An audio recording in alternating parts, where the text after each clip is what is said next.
ഏവർക്കും ഈ വീഡിയോയിലേക്ക് സ്വാഗതം. അപ്പൊ ഇന്നത്തെ നമ്മുടെ ചർച്ച എന്താ പറയുക, ഇൻസൈഡ് വെർച്വൽ മെഷീൻസ് എന്നാണ്. അതായത് ഈ വെർച്വൽ മെഷീൻസ് എന്ന് പറയുമ്പോൾ ഒരു ചെറിയൊരു കൺഫ്യൂഷൻ ഉണ്ടാവാൻ ചാൻസ് ഉണ്ട്. ഇപ്പൊ ഫോർ എക്സാമ്പിൾ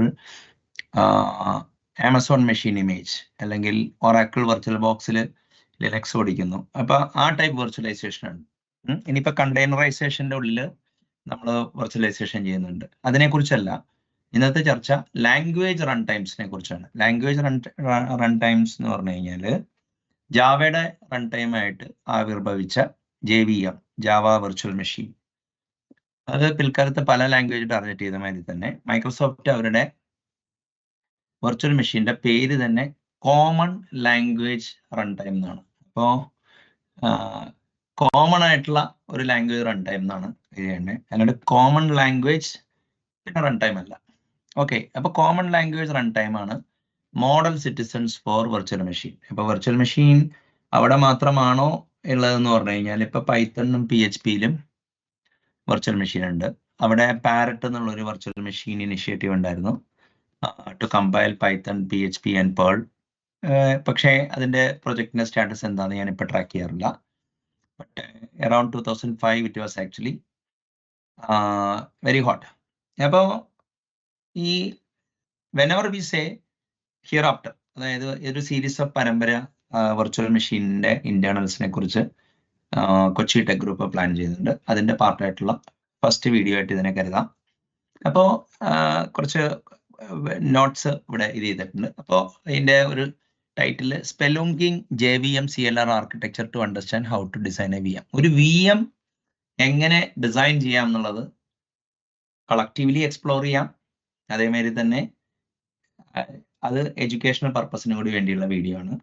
അപ്പോൾ ഒരു ലൈറ്റ് വെയിറ്റ് VM ഞാൻ എഴുതിയിട്ടുണ്ട്. അപ്പോൾ എന്താ കാര്യം എന്ന് പറഞ്ഞു കഴിഞ്ഞാൽ ഫോർ എ സർക്യൂട്ട് സിമുലേഷൻ ഇതിന്. പക്ഷേ അതിൽ ഇത്രയും മെമ്മറി മാനേജ്മെന്റോ ഗാർബേജ് കളക്ഷനോ ഒന്നും അതിൻ്റെ ഉള്ളിലില്ല. അപ്പോൾ എന്താ കാര്യം എന്ന് പറഞ്ഞു കഴിഞ്ഞാൽ ഒരു വിഷ്വൽ ബേസിക്കിന്റെ ഒരു സബ്സെറ്റ് ഇന്റർപ്രറ്റ് ചെയ്യുന്ന ഒരു വെർച്വൽ മെഷീനാണ്. ഓക്കെ, അപ്പോൾ ഈ അതേമാതിരി തന്നെ ഒരു ഡൈനാമിക് കമ്പൈലർ ഞാൻ എഴുതിയിട്ടുണ്ടെങ്കിലും ഈ ഒരു ഇതിന്റെ ജിറ്റിന്റെ അത്രയും ഒന്നും ഒരു പവർഫുൾ അല്ല അത്. അതായത് ഒരു stack based virtual machine x86 instruction വെച്ച് സിമുലേറ്റ് ചെയ്യുന്നു എന്ന് പറയുന്നതായിരിക്കും ശരി, rather than using the register based architecture of x86. അതായത് സോഴ്സ് കോഡിനെ മറ്റേ അബ്സ്ട്രാക്ട് സിന്റക്സ് ട്രീ ആക്കിയിട്ട്, അതായത് AST എന്ന് ഒരു ഒബ്ജക്റ്റ് ഓറിയന്റഡ് അല്ല, സിയിൽ AST മാതിരിയുള്ള ഒരു സ്ട്രക്ചർ ഉണ്ടാക്കിയിട്ട് അതിനെ മറ്റേ എന്താ പറയുക x86 സ്റ്റാക്ക് ബേസ്ഡ് കോഡ്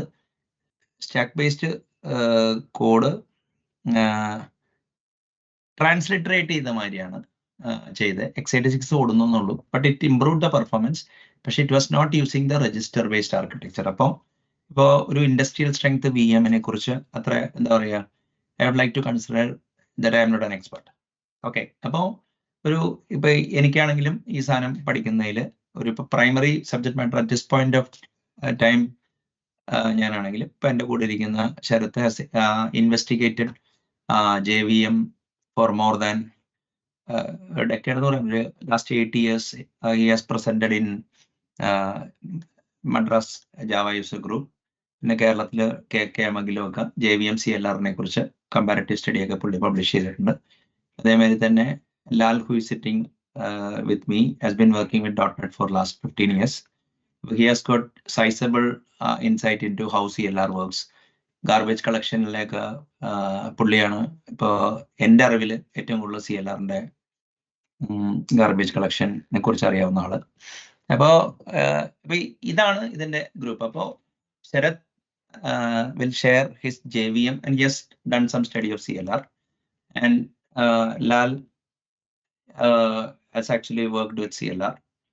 അപ്പോൾ എന്താ കാര്യം എന്ന് പറഞ്ഞു കഴിഞ്ഞാൽ he has got good idea about JVM as well. അപ്പോൾ അവർ തമ്മിൽ കൊളാബറേറ്റ് ചെയ്യാറുണ്ട്. And I also tag along with them.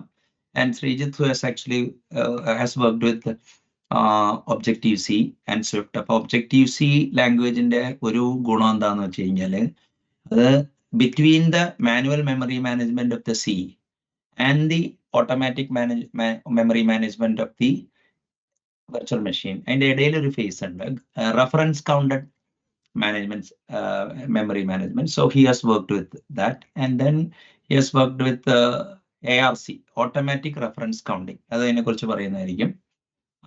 ARC എന്നുള്ള ഒരു കാര്യമുണ്ട്.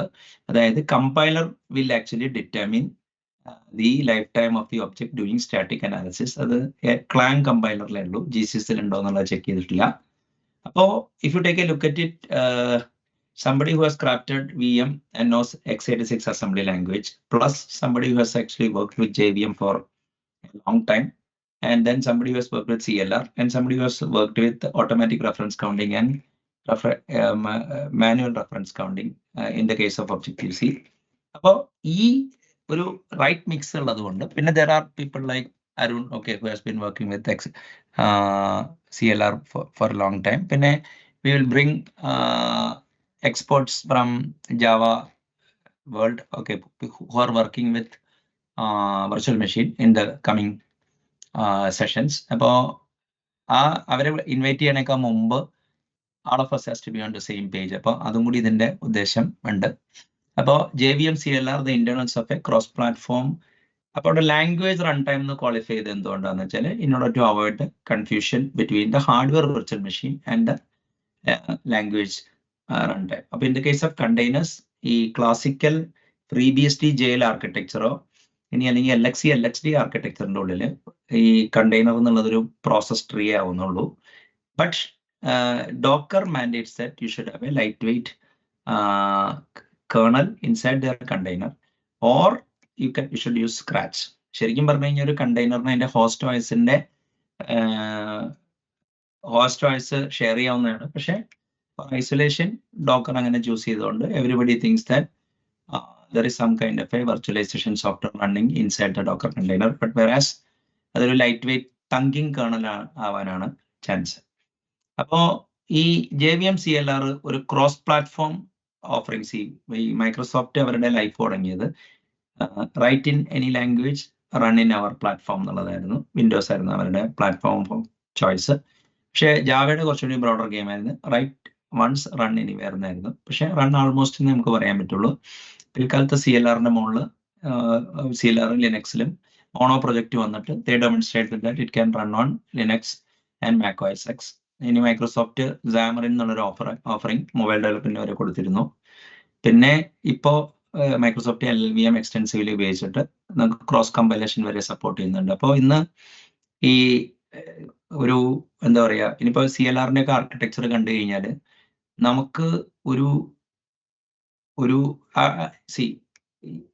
നേറ്റീവ് കോഡ് തന്നെയാണ് ഫുൾ എക്സിക്യൂട്ട് ചെയ്യുന്നത്, റീജിറ്റ് ഉണ്ടെങ്കിൽ പോലും. CLRന്റെ കേസിൽ ഹോട്ട്സ്പോട്ട് ഒപ്റ്റിമൈസേഷൻ എല്ലാവരും പ്രിഫർ ചെയ്യുന്നത്. അപ്പൊ എന്തിനാണ് VM എന്ന് വിചാരിക്കും. പക്ഷേ ഈ എക്സിക്യൂഷന്റെ ഇടയിലൊക്കെ മറ്റേ ട്രാപ്സ് ഉണ്ട്, so that VM can intervene at any time if the need arise. അപ്പോൾ എന്താ കാര്യം എന്ന് പറഞ്ഞു കഴിഞ്ഞാൽ ഒരു ഹെഡ് ഓഫ് ടൈം കമ്പൈലേഷനെ CLRന് പലപ്പോഴും ബീറ്റ് ചെയ്യാൻ പറ്റുന്നത് ലോക്കൽ നോളജ് വെച്ചിട്ട്. അതായത് while the program is running, നിങ്ങളുടെ വർക്ക് ലോഡ്, നിങ്ങളുടെ ആ മെഷീനിലുള്ള അതർ റിസോഴ്സ് ഇതിനെക്കുറിച്ച് ഡിറ്റക്ട് ചെയ്ത് കഴിഞ്ഞാൽ you can reach it and produce better code. ആ ഡൈനാമിക് നേച്ചറാണ് CLR അല്ലെങ്കിൽ ഹെഡ് ഓഫ് ടൈം കമ്പൈലേഷനെ തോപ്പിക്കാൻ പറ്റില്ലായിരുന്നു. അപ്പോൾ JVMന്റെ കേസിലാണെങ്കിൽ ഹോട്ട്സ്പോട്ട് ഒപ്റ്റിമൈസേഷൻ വഴി ദേ ക്യാൻ ആക്ച്വലി ഡിറ്റർമിൻ.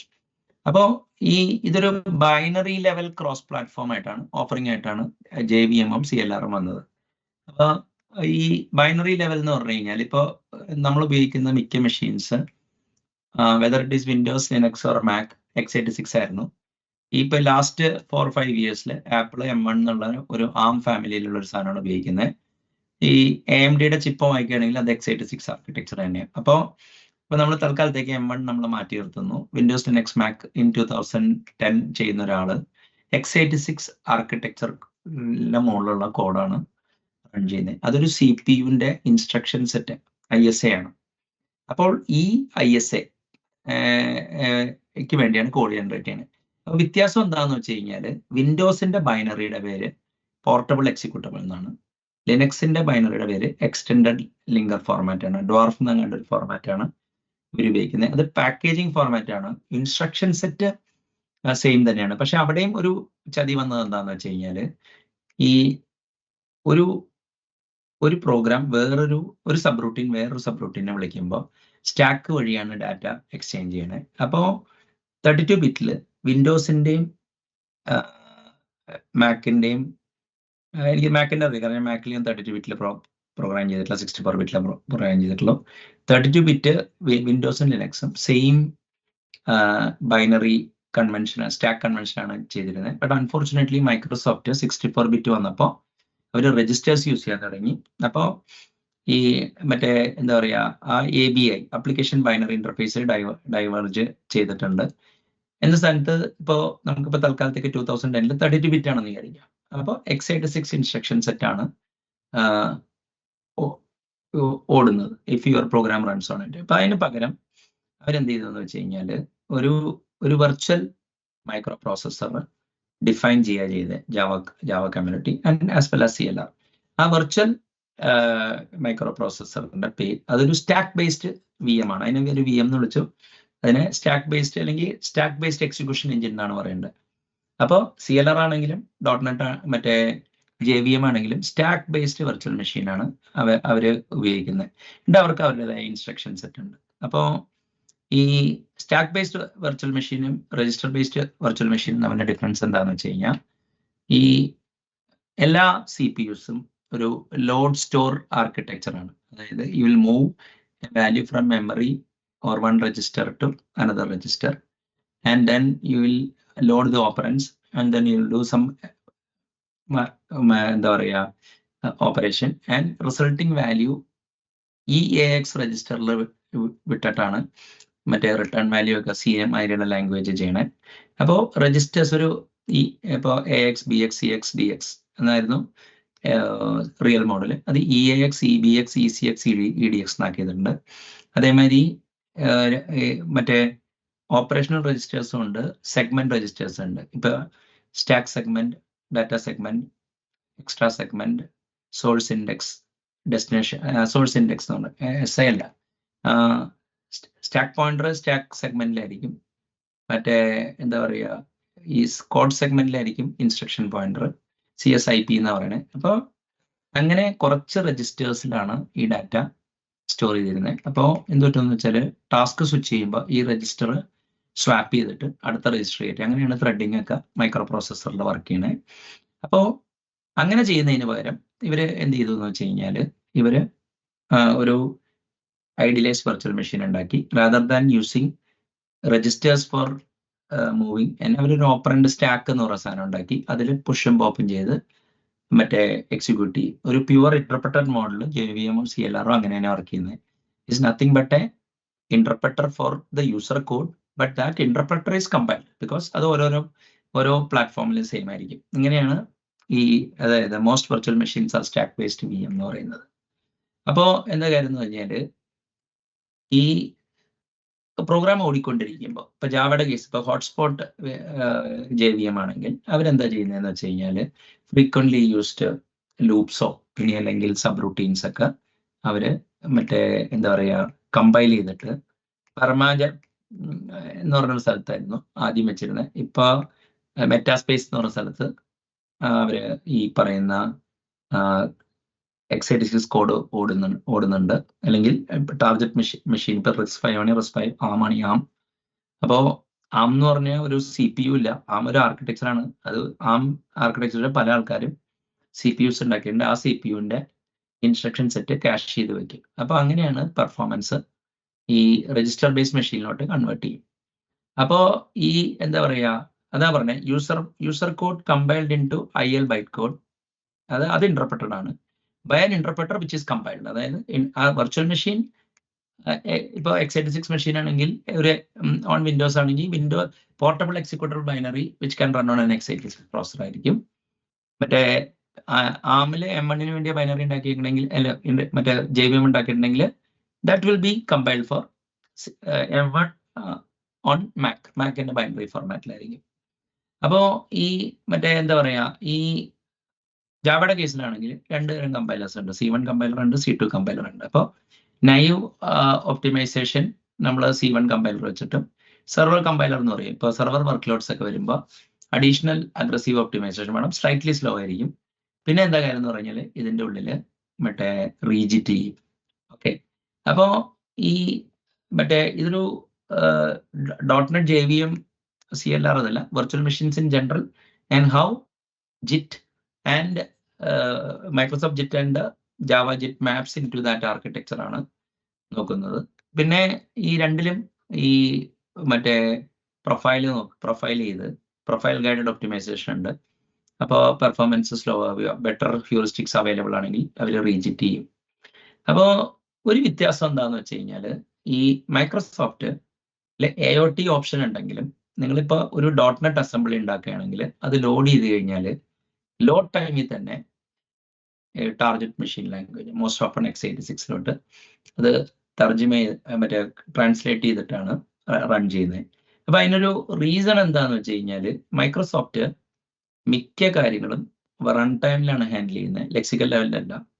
അപ്പൊ നിങ്ങളൊരു പുതിയ ലാംഗ്വേജ് എഴുതുകയാണെങ്കിൽ നിങ്ങൾക്ക് പെട്ടെന്ന് വെർച്വൽ മെഷീനിലോട്ട് പ്രൊജക്റ്റ് ചെയ്യാൻ പറ്റുന്ന ഒരു സാഹചര്യവും ഒരു പ്രോഗ്രാമിംഗ് മോഡലും തരുന്നുണ്ട്. അപ്പൊ മൈക്രോസോഫ്റ്റ് കുറച്ചും കൂടി ഒരു ഒബ്ജക്റ്റ് ഓറിയന്റഡ് VM ആണെന്ന് പറയുന്നതായിരിക്കും നല്ലത്. ഇന്ന സ്ഥാനത്ത് Java classical CPU ആർക്കിടെക്ചറിനെ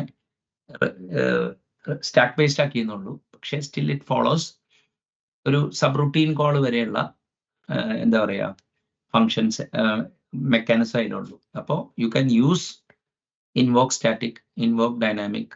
invoke dynamic ഒരു പിൽക്കാലത്ത് ആഡ് ചെയ്തതാണ്. Invoke virtual, invoke special constructors ഒക്കെ വിളിക്കാൻ വേണ്ടി അതിന് 5 തരം ഇൻവോക്സും പിന്നെ കുറച്ച് മെക്കാനിസം വെച്ചിട്ടാണ് ഈ Java object oriented programming simulate ചെയ്യണേ. പക്ഷെ മൈക്രോസോഫ്റ്റിന്റെ കേസിൽ ഈ ഒബ്ജക്റ്റ് ഓറിയന്റഡ് പ്രോഗ്രാമിംഗിന്റെ ഒബ്ജക്റ്റ് എങ്ങനെ ലേ ഔട്ട് ചെയ്യണം അതിനെക്കുറിച്ചൊക്കെ വ്യക്തമായ ധാരണ CLR സ്പെസിഫൈ ചെയ്യുന്നുണ്ട്. അപ്പോൾ ഈ എന്താ പറയുക, ഇപ്പൊ ജനറിക്സ് തന്നെ അവർ റൈഫിക്കേഷൻ ചെയ്യുന്നത് മറ്റേ ലോഡ് ടൈമിലാണ്. അപ്പോൾ ഈ നമുക്ക് പാർഷ്യൽ നോളജ് പോരാ, അതായത് full knowledge of the class നമുക്ക് വേണം. പിന്നെ ഡൈനാമിക്കലി ലോഡബിൾ മൊഡ്യൂൾ ഉള്ളതുകൊണ്ട് എപ്പോ ഡൈനാമിക് ലിങ്കിങ് ഉള്ളത് എപ്പോ ഇപ്പൊ C++ ഒരു ഗുണമുണ്ട്, അവരിപ്പോ ടെംപ്ലേറ്റ് കോഡ് ജനറേറ്റ് ചെയ്യുമ്പോൾ യൂസ് ചെയ്തത് അവർക്ക് ആ പാർട്ട് മാത്രം പാർഷ്യൽ സ്പെഷ്യലൈസേഷൻ പോസിബിലിറ്റി ഉണ്ട്. അത് മൈക്രോസോഫ്റ്റിന്റെയും ജാവയുടെയും കേസിൽ പാർഷ്യൽ ഇതിനുള്ള സ്കോപ്പില്ല, കാരണം ഡൈനാമിക് ലോഡിംഗ് ഉണ്ട്. അപ്പോൾ അതാണ് അതിൻ്റെ ഒരു ഗെയിം. ഓക്കെ, അപ്പോൾ പിന്നെയുള്ളത് ഈ ഏത് വെർച്വൽ മെഷീൻ ആണെങ്കിലും അത് ഓടുന്ന ഹോസ്റ്റ് പ്ലാറ്റ്ഫോമായിട്ട് ഇന്ററാക്ട് ചെയ്യാനും നിങ്ങൾ ഇപ്പോൾ വേണ്ടി ഒരു സബ് സിസ്റ്റം വേണം. അപ്പോൾ JVM CLRന്റെ കേസിൽ അത് JNI ആണ്, മറ്റേതിന്റെ കേസിൽ അത് P-Invoke ആണ്. അതായത് മൈക്രോസോഫ്റ്റിന്റെ കേസിൽ മൈക്രോസോഫ്റ്റിനെ അതിനെ വിളിക്കുന്നത് പ്ലാറ്റ്ഫോം ഇൻവോക്ക് എന്നാണ്. അപ്പൊ ഇവിടെ ഒരു കാര്യം മനസ്സിലാക്കേണ്ടതെന്ന് വെച്ചാൽ .NET വെർച്വൽ മെഷീനിൽ മറ്റേ മൈക്രോസോഫ്റ്റ് CLRൽ വർക്ക് ചെയ്യുന്ന കാലത്ത് വിൻഡോസ് അതിന്റെ പ്രതാപ കാലഘട്ടത്തിലാണ്. അപ്പൊ there were 30,000 odd 27 million lines of Windows NT 2000 code ഉണ്ടായിരുന്നു. അപ്പൊ അവർക്ക് അതായിട്ട് പിന്നെ കോം എന്നുള്ളൊരു കോമ്പണന്റ് ഒബ്ജക്ട് മോഡൽ ടെക്നോളജി ഉണ്ടായിരുന്നു. നേറ്റീവ് കോഡ് എക്സ്റ്റെൻസീവ്ലി വിളിക്കണം എന്നുള്ള ഒരു മാൻഡേറ്റ് എക്കണോമിക്കലാണ്, എർഗണോമിക്കലാണ്. That is the only way they are going to ship a platform in a shortest period of time. അപ്പോൾ മൈക്രോസോഫ്റ്റ് അതിനുവേണ്ടി കുറെ ഡിസിഷൻസ് എടുത്തപ്പോൾ better seamless C++ integration P-Invoke possible ആണ്. ഒരു ഫ്യൂച്ചർ സെഷൻ നമ്മൾ P-Invoke കുറിച്ച് എടുക്കുന്നതായിരിക്കും. പിന്നെ വിൻഡോസ് API ഒരു വാല്യൂ ബേസ്ഡ് API കോളാണ്. എല്ലാ APIസും വാല്യൂ ബേസ്ഡ് പാരാമീറ്റേഴ്സ് ആയിരിക്കണം. ഇത് റെഫറൻസ് ബേസ്ഡ് ആയി കഴിഞ്ഞാൽ കോളിംഗ് പ്രോഗ്രാമിന്റെ ഉള്ളിൽ പല പ്രശ്നങ്ങളും ഹാവോക്ക് ഉണ്ടാക്കും. അപ്പോൾ മൈക്രോസോഫ്റ്റ് തുടങ്ങിയപ്പോൾ തന്നെ അവർ P-Invoke വാല്യൂ ടൈപ്പ് സപ്പോർട്ട് ചെയ്ത് അതാവാനാണ് ചാൻസ്. അല്ലാതെ അന്നൊരു വാല്യൂ ടൈപ്പ് ഉണ്ടെങ്കിൽ അതിന് കുറെ അഡ്വാൻറ്റേജ് ഉണ്ട്. പിൽക്കാലത്ത് കണ്ടുപിടിച്ചു. ഈവൻ പ്രൊജക്ട് വലാലയെ കുറിച്ച് നിങ്ങൾ നോക്കിക്കഴിഞ്ഞാൽ ബ്രയാൻ ഗെറ്റ്സ് ജാവയുടെ ചീഫ് ആർക്കിടെക്ചർ അതിനെക്കുറിച്ച് ഇപ്പോൾ it's almost ready to be in production. Maybe in 1 year's time ജാവയും വാല്യൂ ടൈപ്പ് സപ്പോർട്ട് ചെയ്യും. അപ്പോൾ P-Invoke 3 കൺസ്ട്രക്ട്സ് ഉണ്ട്. ഒന്ന് അൺസേഫ് ബ്ലോക്ക് C#, അതായത് within the C# language you can have C notation, C pointer arithmetic ചെയ്യാം. എൻ്റെ അറിവിൽ C pointer arithmetic ആ ലെവലിൽ സപ്പോർട്ട് ചെയ്യുന്ന വേറൊരു ലാംഗ്വേജ് ഇല്ല. ഇതൊരു ഹിസ്റ്റോറിക്കൽ റീസൺ ആണ്. നെക്സ്റ്റ് അപ്പോൾ അതിനെ ഒരു അൺസ്വൈപ്പ് ബ്ലോക്ക് എന്ന് പറഞ്ഞ് കാറ്റഗറൈസ് ചെയ്തിട്ടുണ്ട്. ഇനി അടുത്ത ഒരു അഡ്വാൻറ്റേജ് എന്താ വെച്ചാൽ കോം, അതൊരു ഒബ്ജക്റ്റ് ഓറിയന്റഡ് ഇന്റർഫേസ് ആണ്. അപ്പോൾ ആ കോം ഒബ്ജക്ട്സ് നിങ്ങൾക്ക് C#ആയിട്ട് സീംലെസ്ലി ഇത് ചെയ്യാൻ വേണ്ടി ഒരു ഇൻഡ്രോപ്പ് സബ്സിസ്റ്റം ഉണ്ട്. പിന്നെ ഓഫ് കോഴ്സ് Win32 അല്ലെങ്കിൽ .so വിളിക്കാൻ വേണ്ടി pinvoke ഉണ്ട്. എന്ന സ്ഥാനത്ത് ജാവ ഫോളോ ചെയ്തതെന്ന് വെച്ചാൽ ഒരു there are two ways by which you can integrate with C. You can either extend your platform with C or you can embed your platform in a C program. അപ്പോൾ extension and എംബഡിങ്ങിനെ കുറിച്ച് പറയുമ്പോൾ for example CLR stored procedure എന്ന് വെച്ച് കഴിഞ്ഞാൽ എന്താണ്, സിയിൽ എഴുതിയേക്കണ SQL സെർവറിൽ C# code വിളിക്കണം എന്നുണ്ടെങ്കിൽ നിങ്ങൾ ഈ സിയിലേക്ക് എംബഡ് ചെയ്യാൻ പറ്റണം നിങ്ങളുടെ ഇപ്പോൾ CLR. ഇനി ഇപ്പോൾ ഒറാക്കിളും മറ്റേ അവരുടെ ഒറാക്കിൾ സിയിൽ എഴുതിയേക്കുന്ന സോഫ്റ്റ്വെയർ ആണ്, അതിൽ അവർ JVM.dl എംബഡ് ചെയ്തിട്ടുണ്ട്. So that they can actually you can work with Java ഇത് ചെയ്യണം. അപ്പോൾ അതിനെയാണ് എംബഡിങ് എന്ന് വിളിക്കണം. എക്സ്റ്റെൻഡിങ് എന്ന് പറഞ്ഞു കഴിഞ്ഞാൽ ഇപ്പോൾ ജാവയിൽ ഒരു കോഡ് എഴുതി കഴിഞ്ഞാൽ നേറ്റീവ് എന്ന് ഫ്ലാഗ് ചെയ്ത് കഴിഞ്ഞാൽ he will generate A stub for you using Java -h കൊടുത്തു കഴിഞ്ഞാൽ ആ സ്റ്റബ് കിട്ടും. ആ സ്റ്റബിലെ ബോഡി ചെയ്താൽ മതി. ഒരുതരം ബ്രിഡ്ജ് ഉണ്ട്. എന്ന സ്ഥാനത്ത് pinvoke ആ ബ്രിഡ്ജ് ഇല്ല. പക്ഷെ ജാവയുടെ കേസിൽ C++ മൊഡ്യൂളിന് മറ്റേ ഈ ജാവയുടെ ഇന്റേണൽ സ്റ്റാക്ക് ആക്സസ് ചെയ്യാനുള്ള എക്സ്ട്രാ ഫങ്ഷൻസ് ഉണ്ട് കുറച്ചും കൂടി. അതുകൊണ്ട് ഒരു എന്താ പറയുക, സീംലെസ് ഇന്റഗ്രേഷൻ C#ൻ്റെതാണെങ്കിലും പവർഫുൾ ഇന്റഗ്രേഷൻ JNAയുടേതാണെന്നാണ് മനസ്സിലായ. ഇനിയിപ്പോൾ നിങ്ങൾ നോക്കിയാൽ അറിയാം, ഇപ്പോൾ DLL ആയിട്ടാണ് JNI മറ്റേ ജാവ തരുന്ന JVM.dl, CLRും ഒരു DLL ആയിട്ട് തരുന്നത്.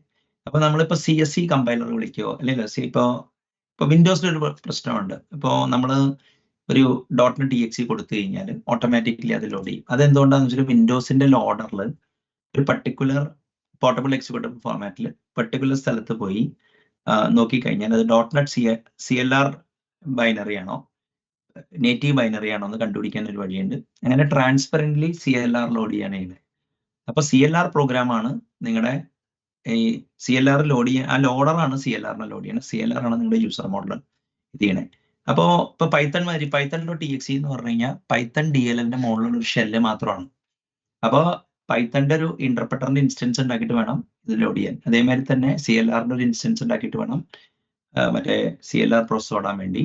അതേമാതിരി JNAയുടെ ഇൻസ്റ്റൻസ് ഉണ്ടാക്കണം. അപ്പോൾ കുറച്ചും കൂടി എന്താ കാര്യം എന്ന് പറഞ്ഞു കഴിഞ്ഞാൽ ഈ JNAയുടെ സിംപ്ലിഫൈഡ് ആർക്കിടെക്ചർ ആണ്. അപ്പോൾ നമ്മളിപ്പോൾ ഈ സെക്ഷൻ പറയുകയാണെങ്കിൽ നമ്മൾ ഇപ്പോൾ ഫോർ എക്സാമ്പിൾ എങ്ങനെയാണ് എന്താ പറയുക ഒരു VM വർക്ക് ചെയ്യുന്നത്. അതായത് ബേസിക് ഐഡിയ എന്താണെന്ന് വെച്ചാൽ rather than using A real CPU instruction set like x86 or X5, various versions of ARM, M1 അല്ലെങ്കിൽ മോട്ടറോളയുടെ പവർ PC, അങ്ങനത്തെ ഒരു ഇൻസ്ട്രക്ഷൻ സെറ്റ് ടാർഗറ്റ് ചെയ്യുന്നതിന് പകരം ഒരു നോർമലൈസ്ഡ് ഇൻസ്ട്രക്ഷൻ സെറ്റിലോട്ട് ട്രാൻസ്ലേറ്റ് ചെയ്യാം.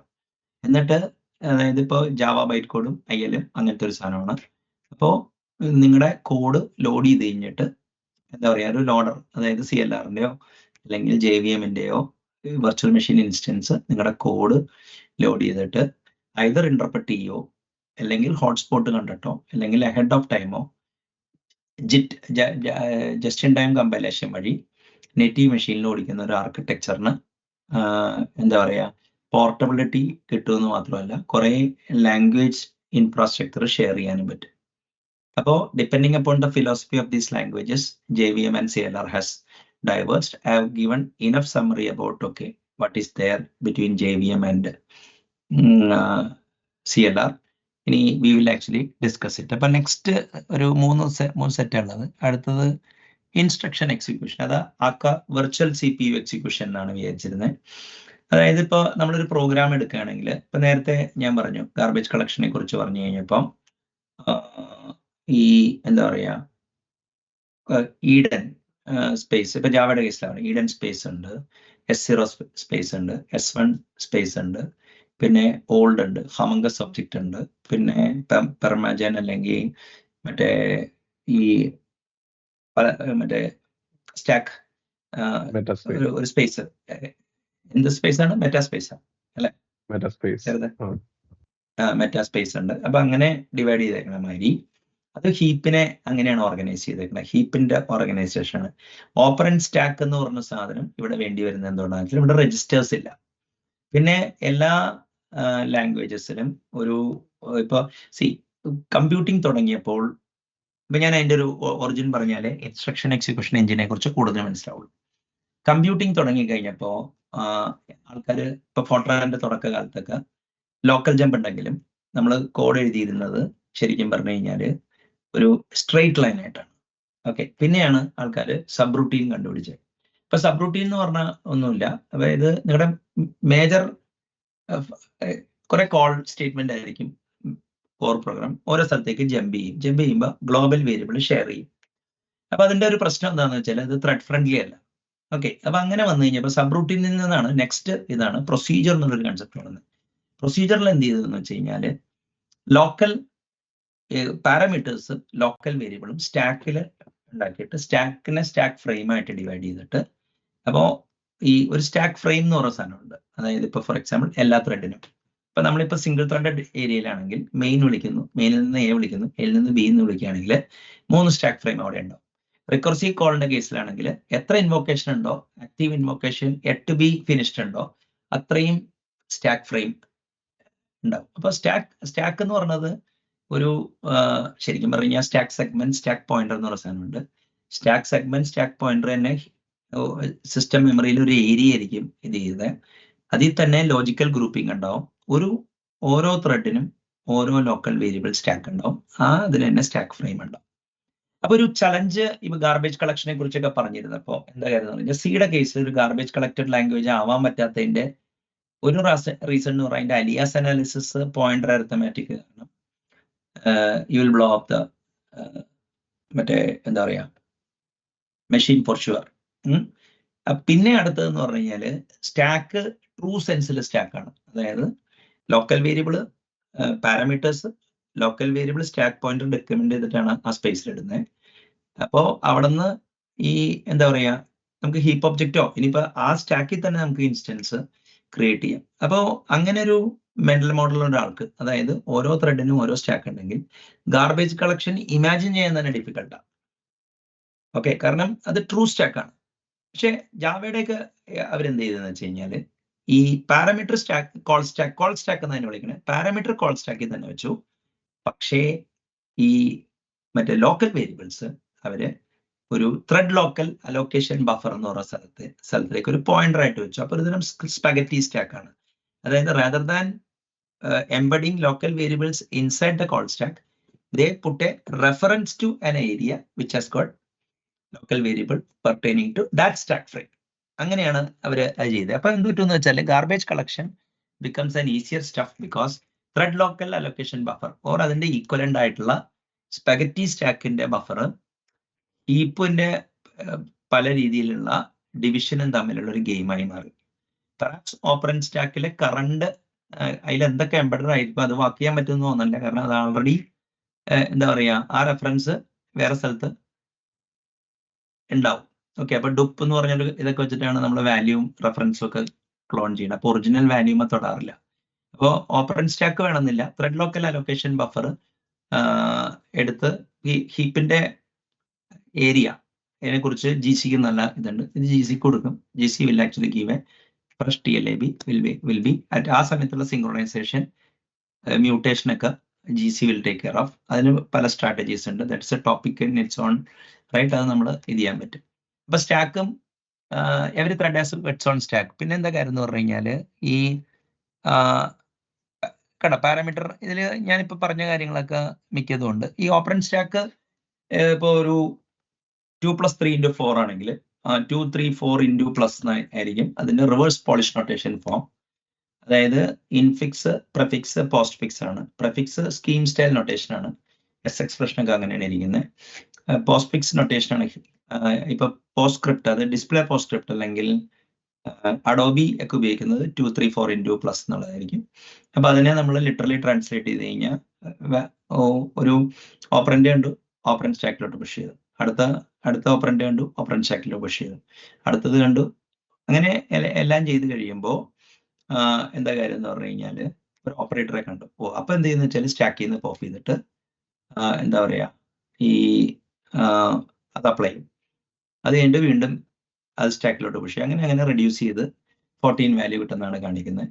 പിന്നെ നേറ്റീവ് മെത്തേഡ് സ്റ്റാക്കും അവിടെ വേണ്ടി വരും. പക്ഷെ അതിന്റെ ഗെയിം എന്ന് പറഞ്ഞു കഴിഞ്ഞാൽ അത് വേറെയാണ്. അതായത് ഇപ്പൊ നമ്മുടെ ജാവ വെർച്വൽ മെഷീന്റെ ഉള്ളില് മറ്റേ ഒരു നേറ്റീവ് സ്റ്റാക്കിന്റെ ലേഔട്ടിൽ മറ്റേ എന്താ പറയാ DLL ഓടാൻ വേണ്ടി വിൻഡോസിൽ DL ഓപ്പൺ DL ക്ലോസ് അല്ല ലിനക്സിൽ DL ഓപ്പൺ DL ക്ലോസ് എന്ന് പറഞ്ഞൊരു മെക്കാനിസം ഉണ്ട്. അതേമാതിരി തന്നെ മറ്റേ load library get proc address free library എന്നുള്ള മെക്കാനിസം ഉണ്ട്. ആ മെക്കാനിസത്തിന് ഉതകും വിധമുള്ളൊരു മെമ്മറി ലേഔട്ടാണ് നേറ്റീവ് സ്റ്റാക്ക്. അതിനെക്കുറിച്ച് കൂടുതൽ കാര്യങ്ങൾ ഇത് ചെയ്യണം. അപ്പോൾ ഇനിയിപ്പോൾ ഇന്ന് നമ്മൾ ഗാർബേജ് കളക്ഷൻ നമ്മൾ പറയുന്നില്ല, പക്ഷെ നമ്മൾ ജസ്റ്റ് ഒന്ന് മെമ്മറി മാനേജ്മെന്റിലേക്ക് ടച്ച് ചെയ്തിട്ട്, അപ്പൊ ഇന്നത്തെ ചർച്ച മെമ്മറി മാനേജ്മെന്റിനെ കുറിച്ചിട്ടുള്ള ഒരു high level overview, instruction set architecture and instruction execution എങ്ങനെ സംഭവിക്കുന്നു, ഒരു എന്താ പറയാ ഒരു വെർച്വൽ മെഷീനിൽ എന്തൊക്കെ കീ കാര്യങ്ങളുണ്ട്, ഈ 3 കാര്യങ്ങളാണ് നമ്മളിന്ന് ചർച്ച ചെയ്യാൻ പോണേ. അപ്പൊ last topic memory management logistics. അപ്പൊ ഈ ഇപ്പോ മറ്റേ എന്താ പറയാ മെറ്റാസ്പേസ് എന്ന് പറഞ്ഞ മാതിരി തന്നെ എല്ലാ EXEയുടെ ഉള്ളിലും സ്റ്റാറ്റിക് ഡാറ്റ ഏരിയ ഉണ്ട്. അതായത് ഇപ്പോ ലിറ്ററൽ സ്ട്രിങ്സ്, സ്റ്റാറ്റിക് വേരിയബിൾസ്, ഇപ്പൊ മെറ്റാസ്പേസ് എന്നാണ് ജാവയിൽ പറയുന്നത്. പിന്നെ അതേമാതിരി തന്നെ ഈ മെത്തേഡ് ഏരിയ ഉണ്ട്. മെത്തേഡ് ഏരിയ എന്ന് പറഞ്ഞു കഴിഞ്ഞാൽ കോഡ് സെഗ്മെന്റ് എന്ന് പറയും x86 ആർക്കിടെക്ചറിൽ. ജാവയിലാണെങ്കിൽ മെത്തേഡ് ഏരിയ, അല്ലെങ്കിൽ CLR-ലും അങ്ങനത്തെ ഏരിയ ഉണ്ട്. അതായത് നിങ്ങളുടെ ബൈറ്റ് കോഡ് സ്റ്റോർ ചെയ്ത് വെച്ചിരിക്കുന്ന ഏരിയയാണ് കമ്പൈൽഡ് ബൈറ്റ് കോഡ്. അവിടെ നിന്ന് അല്ലെങ്കിൽ അത് ഈ മെറ്റാസ്പേസിൽ ഐദർ നിങ്ങൾക്ക് ബൈറ്റ് കോഡ് ഫെച്ച് ചെയ്തിട്ട് ഇത് ചെയ്യാം, അല്ലെങ്കിൽ അതിന്റെ x86 കോഡിലോട്ട് നിങ്ങൾക്ക് ജമ്പ് ചെയ്യാൻ പറഞ്ഞിട്ട് തിരിച്ച് വരാം. അതേമാതിരി തന്നെ എന്താ പറയാന്ന് വെച്ച് കഴിഞ്ഞാല് ഈ സ്റ്റാറ്റിക് വേരിയബിൾസും ഒക്കെ വെക്കാൻ വേണ്ടി വേറൊരു ഏരിയ ഉണ്ട്. പിന്നെ സ്റ്റാക്ക് ഫ്രെയിം നമ്മൾ ആൾറെഡി പറഞ്ഞു. ത്രെഡ് ലോക്കൽ സ്റ്റോറേജ് ആണ് വളരെ ഇമ്പോർട്ടന്റ്. അതായത് നേരത്തെ ആൾറെഡി സൂചിപ്പിച്ചു കഴിഞ്ഞു, ഓരോ ത്രെഡിനും അതിൻ്റെതായ സ്റ്റാക്ക് ഉണ്ട്. അതിൽ സ്റ്റാക്ക് ഉണ്ട്, അതിൽ സ്റ്റാക്ക് ഫ്രെയിംസ് ഉണ്ട്, കുറെ ഫ്രെയിംസ് ഉണ്ടാവും depending upon the invocation depth. Okay, അല്ലെങ്കിൽ കോൾ സ്റ്റാക്ക് എന്ന് പറയും. അപ്പോ ഈ അതിനുവേണ്ടി അപ്പൊ ആ ഏരിയയിൽ നമുക്ക് വേണമെങ്കിൽ നിങ്ങൾക്ക് TLS അലോക്, TLS ഫ്രീ എന്നൊക്കെ പറഞ്ഞു കഴിഞ്ഞാൽ ത്രെഡ് ലോക്കൽ സ്റ്റോറേജ് ഇതാണ്. അത് തന്നെയാണ് ഈ ജാവ മറ്റേ ലോക്കൽ വേരിയബിൾ സ്റ്റോർ ചെയ്യാൻ വേണ്ടി ഉപയോഗിക്കുന്നത്. പിന്നെ എന്താ കാര്യം എന്ന് പറഞ്ഞു കഴിഞ്ഞാൽ ഈ ജാവയിൽ ഓഫ് ദ ഹീപ്പ് അലോക്കേഷൻ ഒക്കെ ഉണ്ട്. പിന്നെ നിങ്ങൾ നേറ്റീവ് കോഡൊക്കെ വിളിക്കുമ്പോൾ മെമ്മറി മൂവ് ചെയ്യാതിരിക്കാൻ വേണ്ടി ചില കാര്യങ്ങൾ പിൻ ചെയ്യണം, എന്നാലേ ഗാർബേജ് കളക്ഷന് അറിയാൻ പറ്റുള്ളൂ. പിന്നെ എന്താ കാര്യം എന്ന് പറഞ്ഞു കഴിഞ്ഞാൽ ഈ ജിറ്റ് ചെയ്യുന്ന കോഡ് മാത്രമല്ല, ജാവയില് ഇപ്പൊ ലാംഡ ഇംപ്ലിമെന്റ് ചെയ്യണത് ഒരു ഇൻവോക്ക് ഡൈനാമിക് വെച്ചിട്ടാണ്. അപ്പോ ഈ method handle on the fly create ചെയ്യുന്നുണ്ട്. അപ്പൊ അതിനു മുമ്പ് ഒരു മെത്തേഡിനെ ലോവർ ചെയ്യുന്നുണ്ട്. അതായത് ജാവ ലാംഡയെ $1 ഒക്കെ ഇട്ടിട്ട് മറ്റേ എന്താ പറയാ എത്ര ക്യാപ്ചർഡ് വേരിയബിൾ ഉണ്ടോ അതിനനുസരിച്ചിട്ടുള്ള ഒരു ഫംഗ്ഷൻ കോൾ ആക്കി മാറ്റുന്ന ഒരു മെക്കാനിസം ഉണ്ട്. Sarath will be taking a session on how Lambda got implemented in Java. So he knows, okay, I think he learned a decade back, okay, how he did it. But he will be shedding light on it. He has explained to me. അപ്പോൾ എനിക്കൊരു idea ഉണ്ട്. അപ്പോൾ I think he knows more about it. അപ്പോൾ ഇതാണ് memory മാനേജ്മെന്റിന്റെ ഇതിന്. അപ്പോൾ നമ്മുടെ ഇന്നത്തെ ചർച്ച എന്താണ് വെർച്വൽ മെഷീൻ, ഇപ്പൊ ഈ സ്റ്റാക്ക് ബേസ് വെർച്വൽ മെഷീൻ എന്താണ് രജിസ്റ്റർ ബേസ് മെഷീൻ, എന്താണ് ഇത് തമ്മിലുള്ള ഗ്യാപ്പ്, ജിറ്റ് എങ്ങനെയാണ് വർക്ക് ചെയ്യാൻ ചാൻസ്. ഓക്കെ, ഇപ്പൊ ജിറ്റിനെ കുറിച്ച് പറയുമ്പോൾ ഞാൻ നേരത്തെ ഈ ചിക്കാഗോ ബോർഡ് ഓഫ് ട്രേഡിന് വേണ്ടി മറ്റേ എന്താ പറയാ ഒരു ഫോർമുല ഇന്റർപ്രറ്റർ, ഒരു ചെറിയ ഇഫും വൈലും ഉണ്ട്, പക്ഷെ ഫങ്ഷൻസ് ഇല്ലാത്ത ഒരു ലാംഗ്വേജിന് ഓൺ ദ ഫ്ലൈ x86 ആക്കിയതിനെ കുറിച്ച് ഞാൻ പറഞ്ഞു. അത് ആക്കി കഴിഞ്ഞപ്പോൾ ഞാൻ അവിടെ ഒരു ഡിസ്ക്ലെയിമർ ഇട്ടു, നിങ്ങൾ ഉദ്ദേശിക്കുന്ന മാതിരി ഞാൻ എൻ്റെ സ്ക്രിപ്റ്റിനെ ട്രീയിൽ നിന്ന് ഞാൻ ഉണ്ടാക്കിയ കോഡ് സ്റ്റാക്ക്, അതായത് ഞാൻ x86ന്റെ മുകളിൽ ഒരു സ്റ്റാക്ക് മെഷീൻ എങ്ങനെയാണോ എഴുതുന്നത് അതിലോട്ടാണ് തങ്ങിയത്. അപ്പോൾ ഞാൻ ശരിക്കും പറഞ്ഞു കഴിഞ്ഞാൽ ഒരുതരം സ്റ്റാക്ക് ബേസ്ഡ് വെർച്വൽ മെഷീന് വേണ്ടിയ കോഡ് എഴുതിയ, പക്ഷെ ആ code generated code according to the x86 instruction byte stream so that it ran very fast. പക്ഷേ അതൊരു ട്രൂ ജിറ്റ് ആവണമെങ്കിൽ ഞാൻ അതിനെ CPU-ന്റെ രജിസ്റ്റർ ബേസ്ഡ് ആർക്കിടെക്ചർ രീതിയിൽ കോഡ് ചെയ്യണം. അത് ചെയ്യണമെന്നുണ്ടെങ്കിൽ മറ്റേ register allocation, static single assignment, ഇങ്ങനത്തെ 100 കൂട്ടം കാര്യങ്ങളെ കുറിച്ച് അന്ന് എനിക്ക് പരിജ്ഞാനമില്ല. ഇന്നും എനിക്ക് എന്താ പറയാ, if this group is actually progressing towards that I will also learn about it. എന്നുവെച്ചാൽ ലേൺ ചെയ്യാന്ന് പറഞ്ഞാൽ അത് എങ്ങനെ വർക്ക് ചെയ്യണമെന്നൊക്കെ അറിയാം, പക്ഷേ അതിലൊരു എക്സ്പെർട്ടൈസ് ഉണ്ടാവണമെന്നുണ്ടെങ്കിൽ you have to do it right. അപ്പോൾ perhaps if we are writing a language run time which can generate native code, or if you are ഇപ്പൊ അങ്ങനത്തെ ഒരു കോഡ് എഴുതേണ്ട ആവശ്യമില്ലാത്തെങ്കിൽ LLVM കമ്പൈലർ ഇൻഫ്രാസ്ട്രക്ചർ അത് തരുന്നുണ്ട്. അപ്പൊ നമുക്കൊരു അക്കാഡമിക് പർപ്പസിന് വേണ്ടി ഇത് ചെയ്യാൻ. കാരണം ഇപ്പൊ നിങ്ങൾക്ക് ഒപ്റ്റിമൈസേഷനെ കുറിച്ച് വർക്ക് ചെയ്യണമെന്നുണ്ടെങ്കിൽ LLVMന്റെ പാസസ് ഉണ്ട്. അപ്പൊ ഒരു പാസ് എഴുതിയാൽ മതി. അപ്പോൾ ഈ SSAയും അതിനെ കുറിച്ചൊക്കെ API ഉണ്ട്. ഇനിയിപ്പോ ഈവൻ ലാംഗ്വേജസ് പോലും ഉണ്ട് ഡാറ്റ ലോഗിനെ ബേസ് ചെയ്തുകൊണ്ട്. അപ്പൊ ഇതൊക്കെ ഒരു ഫിനിഷ്ഡ് പ്രോബ്ലം ആണ്. അപ്പോൾ understanding it from A schematic level and മുന്നോട്ട് പോകുന്നതാണ്. ആ നോളജ് ഉണ്ട്, പക്ഷെ അത് ക്ലെയിം ചെയ്യുന്നത് കറക്റ്റ് അല്ല. കാരണം അതൊരു ജസ്റ്റ് ലൈക്ക് എന്താ പറയാ, using network API for doing some casual HTTP client or server and then saying that I know network programming ആയിരിക്കും. അപ്പോൾ if how to translate it into stack based memory layout, I can take a session. I do have currently 32-bit ഉണ്ട്, 64-bit instructions ആക്കിയാൽ മതി.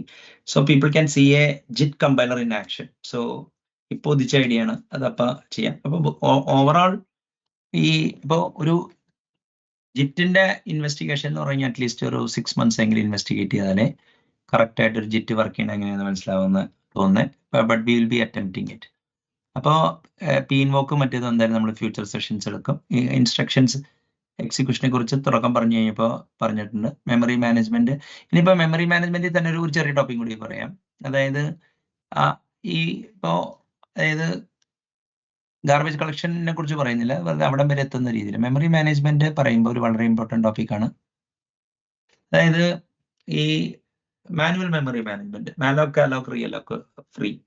അപ്പോൾ അത് വെച്ചിട്ട് ആണ് C run time library എന്നാണ് CRT എന്ന് പറയുന്നത്. ഇനിയിപ്പോൾ നിങ്ങൾക്ക് വിൻഡോസിനും മാക് ലിനക്സിനും ഒക്കെ ഓപ്പറേറ്റിംഗ് സിസ്റ്റം ലെവൽ നിങ്ങൾക്ക് വെർച്വൽ അലോക്കേഷൻ ചെയ്തിട്ട് ഹാൻഡിൽ ചെയ്യാം. വിൻഡോസിലാണെങ്കിൽ നിങ്ങൾക്ക് റിയാക്റ്റീവ് കോഡ് എഴുതാം. അതായത് __ ട്രൈ ഫൈനലി എക്സെപ്ഷൻ ഫൈനലി വെച്ചിട്ട് Win32 സ്ട്രക്ചർഡ് എക്സെപ്ഷൻ ഹാൻഡ്ലിംഗ് എന്ന് പറഞ്ഞാൽ നമുക്ക് ഇത് ചെയ്യാൻ പറ്റും. മറ്റേ ഈ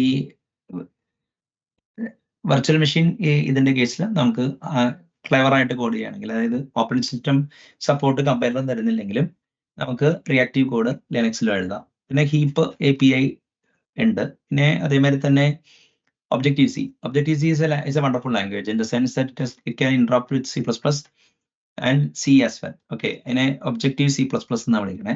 അപ്പൊ അവിടെ വർക്ക് ചെയ്യുന്നത് എന്തുകൊണ്ടാന്ന് വെച്ചാൽ Objective-Cയിൽ നിങ്ങൾ മെമ്മറി അലോക്കേറ്റ് ചെയ്യുന്നത് റീറ്റെയിൻ റിലീസ് ന്യൂ ഉണ്ട്, പക്ഷെ റീറ്റെയിൻ റിലീസ് മോഡലാണ്, റെഫറൻസ് കൗണ്ട് ചെയ്യണം.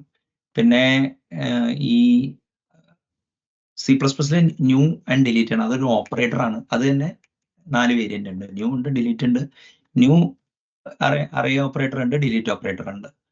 ഇനി ഈ അതേമാതിരി തന്നെ ഈ സിയിലാണെങ്കിൽ മാലോക്ക്, അലോക്ക്, ഫ്രീ ഉണ്ട്. പക്ഷെ നിങ്ങൾ എന്തൊക്കെ പറഞ്ഞു കഴിഞ്ഞാൽ ഇപ്പൊ ന്യൂ എന്ന് പറഞ്ഞു കഴിഞ്ഞാൽ മാലോക്ക് പ്ലസ് കൺസ്ട്രക്ഷൻ ഇൻവോക്കേഷൻ ആണ്. ഓക്കെ, അപ്പോൾ Objective-Cയും ഏകദേശം അങ്ങനെ തന്നെയാണ് ചെയ്തേക്കുന്നത്. അപ്പോൾ നിങ്ങൾ കൊടുക്കുന്ന എല്ലാ ലൊക്കേഷനും ഒരു പ്രൈമറി അലോക്കേറ്റർ ആയിട്ട് ബന്ധമുള്ളത് കൊണ്ടാണ് ഈ കോഡ് ഇന്റർഓപ്പറേറ്റ് ചെയ്യാൻ പറ്റുന്നത്. C++ൽ വേറെ അഡ്വാൻറ്റേജ് ഉണ്ട്, ഒരു ആർബിട്രറി മെമ്മറി ലൊക്കേഷൻ നമുക്ക് ഒബ്ജക്റ്റ് ഉണ്ടാക്കാം. പിന്നെ ഓഫ് കോഴ്സ് Objective-C ഒക്കെ റെഫറൻസ് കൗണ്ടിങ്, മാനുവൽ റൗണ്ടിങ്, പിന്നെ സ്റ്റാറ്റിക് അനാലിസിസും വീക്ക് റെഫറൻസസ് വെച്ചിട്ട് Objective-C, റസ്റ്റ് ഒക്കെ എന്താ പറയാ, ഒരു ബോറോ സെമാൻറ്റിക്സ് എന്ന് പറയും. എനിക്ക് അതിനെക്കുറിച്ച് ഇപ്പൊ Sarath will be able to tell more about it.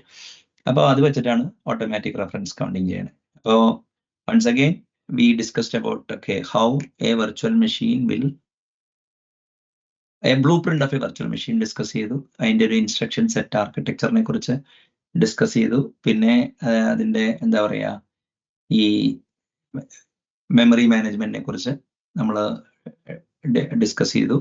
പിന്നെ ഇതൊക്കെയാണ് നമ്മൾ, പിന്നെ garbage collection will be a topic will be dealing next week. അപ്പോൾ this is how a typical VM looks like, a language runtime looks like. ഒരു overall തെസിസ് അവതരിപ്പിച്ചിട്ടുണ്ട്.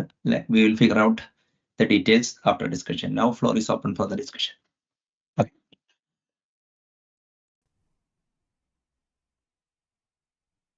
ഇത് real വേൾഡിലേക്ക് stack based V എമ്മും രജിസ്റ്റർ ബേസ്ഡും തമ്മിൽ എന്താണ് അഡ്വാൻറ്റേജ് ഡിസഡ്വാൻറ്റേജ് വരിക? C ഇതിപ്പോ പ്രശ്നം എന്താ വെച്ചാൽ, ഇപ്പോ അതറിയണമെന്നുണ്ടെങ്കിൽ സിസ്ക് വേഴ്സസ് റിസ്ക് എന്താണെന്ന് ആദ്യം. ഓക്കെ, സിസ്ക് എന്ന് പറഞ്ഞു കഴിഞ്ഞാൽ കോംപ്ലക്സ് ഇൻസ്ട്രക്ഷൻ സെറ്റ് കമ്പ്യൂട്ടർ, മറ്റേത് റെഡ്യൂസ് ഇൻസ്ട്രക്ഷൻ സെറ്റ് കമ്പ്യൂട്ടർ. അപ്പൊ കോംപ്ലക്സ് ഇൻസ്ട്രക്ഷൻ സെറ്റ് കമ്പ്യൂട്ടറിൽ അതായത് ഇന്റലിന്റെ ഒക്കെ x86 സിസ്ക് ആയിരുന്നു. അപ്പൊ അതിൽ സ്ട്രിംഗ് കോപ്പി, മെമ്മറി കോപ്പി, കുറച്ചുകൂടി ഹൈ ലെവൽ ഇൻസ്ട്രക്ഷൻസ് അവൈലബിൾ. അപ്പൊ കുറച്ച് രജിസ്റ്റേഴ്സേ ഉള്ളൂ. എന്ന സ്ഥാനത്ത് റിസ്കിലാണെങ്കിൽ എങ്ങനെയാ വെച്ചാൽ അങ്ങനത്തെ ഹൈ ലെവൽ ഇതൊന്നുമില്ല, രജിസ്റ്റേഴ്സിന്റെ എണ്ണം രജിസ്റ്റർ ഫയൽ എന്നുള്ള കൺസെപ്റ്റ് ഉണ്ട്. ഞാൻ നോക്കുമ്പോൾ സ്റ്റാക്ക് ബേസ് വെർച്വൽ മെഷീൻ എന്ന് പറഞ്ഞാൽ ഒരു സ്വീറ്റ് കോംപ്രമൈസ് ബിറ്റ്വീൻ മറ്റേ എന്താ പറയാ, ഒരു വെർച്വൽ എക്സിക്യൂട്ടറിന് ഓപ്പറൻഡും മറ്റേതൊക്കെ എളുപ്പത്തിൽ എക്സിക്യൂട്ട് ചെയ്യാനും ഒരു സോഫ്റ്റ്വെയറിൽ ഒരു മെഷീൻ സിമുലേറ്റ് ചെയ്യാൻ എളുപ്പം VM ആണ്. പക്ഷെ ഞാൻ ഇതിനായിട്ടൊരു സ്റ്റാക്ക് ബേസ്ഡ് CPU ഉണ്ടെന്നൊക്കെ കേട്ടിട്ടുണ്ട്, ഞാൻ കണ്ടിട്ടില്ല. Program department. അപ്പോൾ വെർച്വൽ മെഷീനിലും ഈ പോസ്റ്റ്സ്ക്രിപ്റ്റ് കാൽക്കുലേറ്ററിലും ഒരു കുറച്ചും കൂടി ഒരു റൺ ടൈം നേച്ചറുള്ള സ്ഥലത്താണ് സ്റ്റാക്ക് ബേസ്ഡ് വെർച്വൽ മെഷീൻ ഉപയോഗിച്ചാണ് ഉണ്ടാക്കുന്നത്. ഇപ്പോ സിസ്ക് റിസ്ക് ഡിവൈഡ് ഇപ്പൊ എന്ത് പറ്റിയെന്ന് വെച്ച് കഴിഞ്ഞാൽ, ഇപ്പൊ സിസ്ക് റിസ്ക് മാതിരിയായിട്ടുണ്ട്, റിസ്ക് സിസ്ക് മാതിരിയായിട്ടുണ്ട്. ഇപ്പൊ ഈ ആ ഡിവിഷനെ കുറിച്ച് അധികം പറഞ്ഞു കേൾക്കുന്നില്ല. അപ്പോ സ്റ്റാക്ക് ബേസ് വെർച്വൽ മെഷീൻ ഒരു സോഫ്റ്റ്വെയറിൽ എന്താ പറയാ, ഈ രജിസ്റ്റേഴ്സിന് പകരം സ്റ്റാക്ക് സ്പേസ് ഉപയോഗിക്കുന്നു, അത്രേ വരുന്നുള്ളൂ.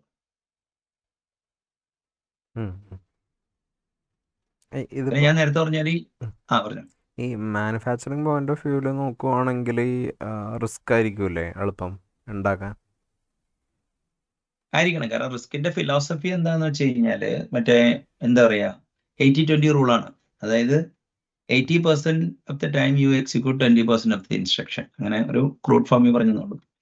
അപ്പൊ ആ ഇൻസ്ട്രക്ഷൻ സെറ്റ് നമ്മൾ ഫോക്കസ് ചെയ്ത് കഴിഞ്ഞാൽ അത് ട്യൂറിംഗ് കംപ്ലീറ്റ് ആണെങ്കിൽ ലാംഗ്വേജിന് ലോവർ ചെയ്യാമല്ലോ. മനസ്സിലായില്ലേ?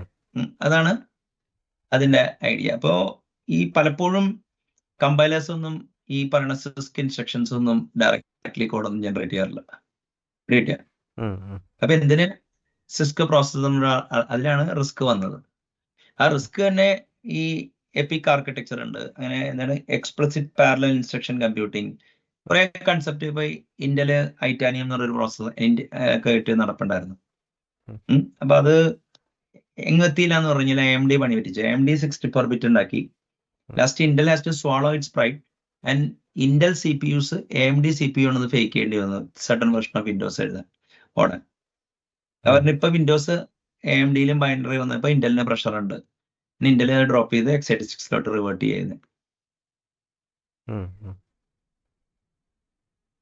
ഇപ്പോ അതാണ് അതിന്റെ ആൻസർ.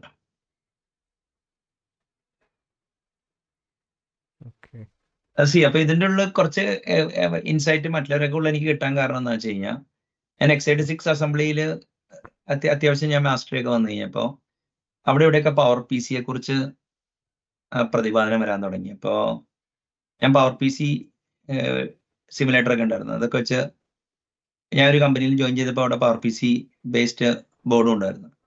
അപ്പൊ അങ്ങനെ കുറച്ച് ഇപ്പൊ എന്താണ് കിപ്പ് മെക്ലാനഹൻ എന്ന് പറഞ്ഞ പുള്ളി ഈ പവർ PC ഫോർ ഇന്റൽ പ്രോഗ്രാമേഴ്സിന് ഒരു ബുക്കും ഉണ്ടായിരുന്നു. അപ്പൊ അതൊക്കെ വെച്ചിട്ട് അപ്പൊ ഞാൻ വിചാരിച്ചാൽ x86 ഇത് പോവും, ഇനി റിസ്ക് കാലഘട്ടമാണെന്ന് വിചാരിച്ചു. പക്ഷെ അതൊന്നും ഉണ്ടാവില്ല.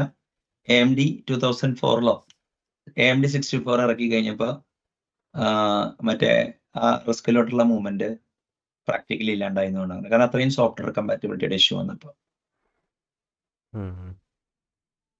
അപ്പൊ x86 ഇപ്പൊ ഡൈനാമിക് കമ്പൈലർ അങ്ങനത്തെ കാര്യങ്ങളും അതിന് ഒരു കാരണമുണ്ട്. അൽ വില്യംസ് എന്ന് പറഞ്ഞ പുള്ളി ഡോസ് 5 ഡെവലപ്പേഴ്സ് ഗൈഡില് എങ്ങനെയാണ് പ്രൊട്ടക്റ്റഡ് മോഡിൽ നിങ്ങൾക്ക് കോഡ് ഓടിക്കേണ്ടതെന്നുള്ളത് കാണിച്ചിട്ടുണ്ട്. അപ്പൊ കോഡ് ഓടിക്കുന്നത് എങ്ങനെയാണെന്ന് അറിയായിരുന്നു. പിന്നെ അസംബ്ലി ലാംഗ്വേജ് ഡംപ് എടുത്ത് ഡംപ് ബിൻ OBJ ഡംപ് എന്ന് പറയുന്നത് ഇതൊക്കെ വെച്ചിട്ട് ബൈറ്റ് കോഡൊക്കെ കുറെ സ്പെല്ലിംഗ് ചെയ്തിട്ട് ആ ടെക്നിക്ക് പഠിച്ചായിരുന്നു.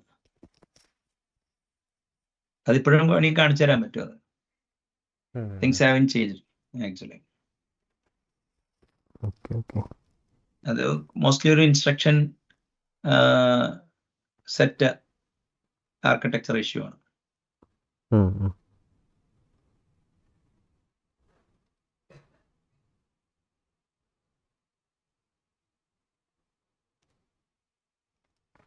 വേറെ എന്തെങ്കിലും ഡിസ്കഷൻ കൊണ്ടുപോകുന്ന നമ്മൾ സ്ഥിരം ഡിസ്കസ് ചെയ്യാനുണ്ട് ഇത് എങ്ങനെ. ഞാനൊരു കാര്യം ചോദിച്ചോട്ടെ, അതായത് പ്രസിദ്ധി ഇപ്പൊ സ്വന്തമായിട്ടൊരു VM എഴുതി എന്നാണല്ലോ പറഞ്ഞത്. അതായത് അപ്പൊ അതിന്റെ പശ്ചാത്തലത്തില് എന്തൊക്കെ ഹാർഡ്വെയർ അറിയേണ്ടി വന്നു, എന്തൊക്കെ സോഫ്റ്റ്വെയർ സൈഡ് അറിയേണ്ടി വന്നു എന്നുള്ളൊരു ആ ഒരു ജേർണി എന്താണെന്നുള്ളതൊന്ന് പറയാമോ? അങ്ങനെയല്ല. ഫസ്റ്റ് തന്നെ ഇപ്പൊ എന്റെ കാലഘട്ടത്തില് ഈ ഒരു ഇപ്പൊ എന്റെ കേസിൽ ഹിസ്റ്റോറിക്കലി ഒരു കൊച്ചിയിലൊരു ജയകൃഷ്ണൻ എന്ന് പറഞ്ഞ പുള്ളി ഉണ്ടായിരുന്നു. പുള്ളി ഒരു അന്ന് x86 ഒരു മാസ്റ്റർ ആയിരുന്നു. അപ്പോ പുള്ളിയുടെ ഇൻസ്പിറേഷൻ കാരണം ഒരു ആർമി ഓഫ് ആൾക്കാർ x86 അസംബ്ലി ലാംഗ്വേജ് അന്ന് പഠിച്ചിട്ടുണ്ട്. പുള്ളി കോഴ്സ് നടത്തുമായിരുന്നു. അപ്പൊ എനിക്ക് കോഴ്സിന് പോകാൻ പൈസ ഇല്ല. ഞാൻ പുള്ളിയുടെ ഇന്നപ്പോ പുള്ളിയുടെ ഒരു അസംബ്ലറും ഒരു പുസ്തകം സംഘടിപ്പിച്ച ഞാൻ അസംബ്ലി ലാംഗ്വേജ് പഠിച്ചത്. മനസ്സിലായില്ലേ? ഓക്കെ. അപ്പോ x86 ആർക്കിടെക്ചർ അത് 16-ബിറ്റ് ആർക്കിടെക്ചറിൽ ഞാൻ കോഡ് ചെയ്തിട്ടുള്ളത് കൊണ്ടും 32-ബിറ്റ് 64-ബിറ്റ്. അപ്പൊ അന്ന് 64-ബിറ്റ് ഇല്ല. കാരണം 64-ബിറ്റ് ഇന്റല് 32-ബിറ്റില് x86 ഉപേക്ഷിച്ച് എപ്പിക്കിലോട്ട് പോവാണ്. അപ്പൊ 32-ബിറ്റ് and 16-ബിറ്റ് assembly language programming, instruction encoding എങ്ങനെയാണ് അതറിയായിരുന്നു. അതറിയണം ആദ്യം. ഓക്കെ. പിന്നെ അസംബ്ലി ലാംഗ്വേജ് പ്രോഗ്രാം ചെയ്യുമ്പോൾ CMP എന്താ പറയാ EAX,10 അല്ലെങ്കിൽ JNZ JEM-0 എന്നൊക്കെ പറയുന്ന ഇൻസ്ട്രക്ഷൻ കാണുമ്പോൾ ലേബലിലോട്ടൊക്കെ ജമ്പ് ചെയ്യും. അപ്പൊ ലേബലിലോട്ട് നിങ്ങൾക്ക് ജമ്പ് ചെയ്യണ കാര്യങ്ങളൊക്കെ അറിയണമെങ്കിൽ നിങ്ങൾക്ക് അത് പാഴ്സ് ചെയ്യാനൊക്കെ പഠിക്കാൻ പറ്റുമല്ലോ. അപ്പൊ അങ്ങനെ ഈ ഒരു എന്താ പറയാ ആ വെർച്വൽ മെഷീനാണ് ആ പ്രൊജക്റ്റിൽ പുതിയതായിട്ട് എഴുതിയുള്ളൂ. മനസ്സിലായി? ആ വെർച്വൽ മെഷീൻ എന്ന് പറഞ്ഞു കഴിഞ്ഞാല് ഗാർബേജ് കളക്ഷൻ ഇല്ല. മനസ്സിലായില്ലേ? അതായത് ഇൻസ്ട്രക്ഷൻ എക്സിക്യൂട്ട് ചെയ്യുക.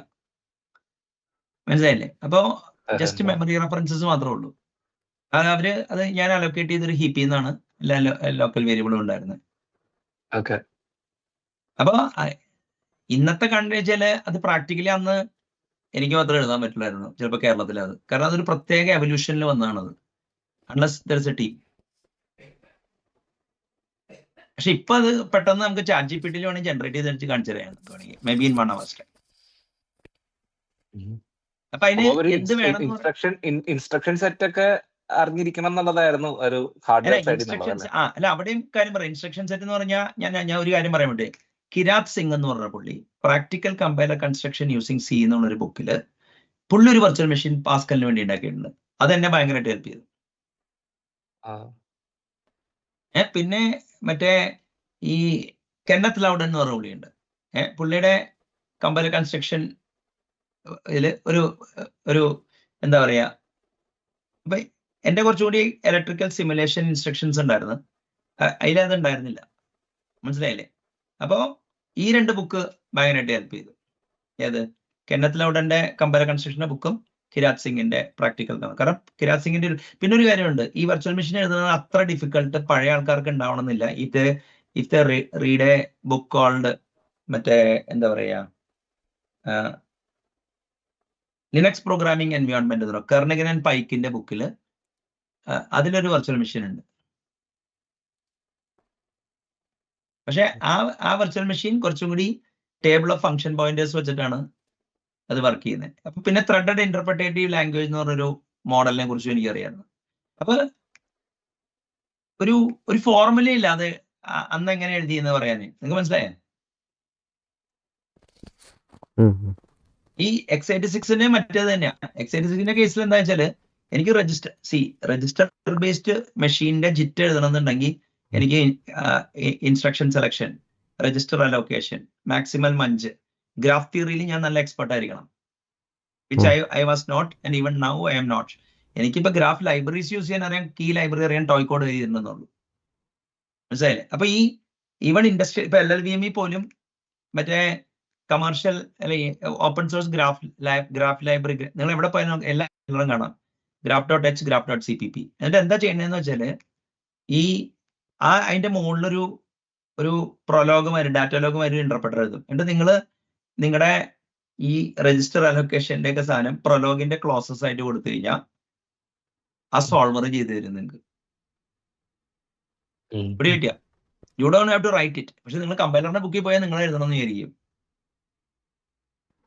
അപ്പൊ ഡാറ്റാലോഗ് എന്ന് പറഞ്ഞൊരു ലാംഗ്വേജ് പഠിച്ചാൽ മതി. ഇപ്പൊ ഡാറ്റാലോഗ് എന്ന് പറഞ്ഞാൽ എന്താണ്?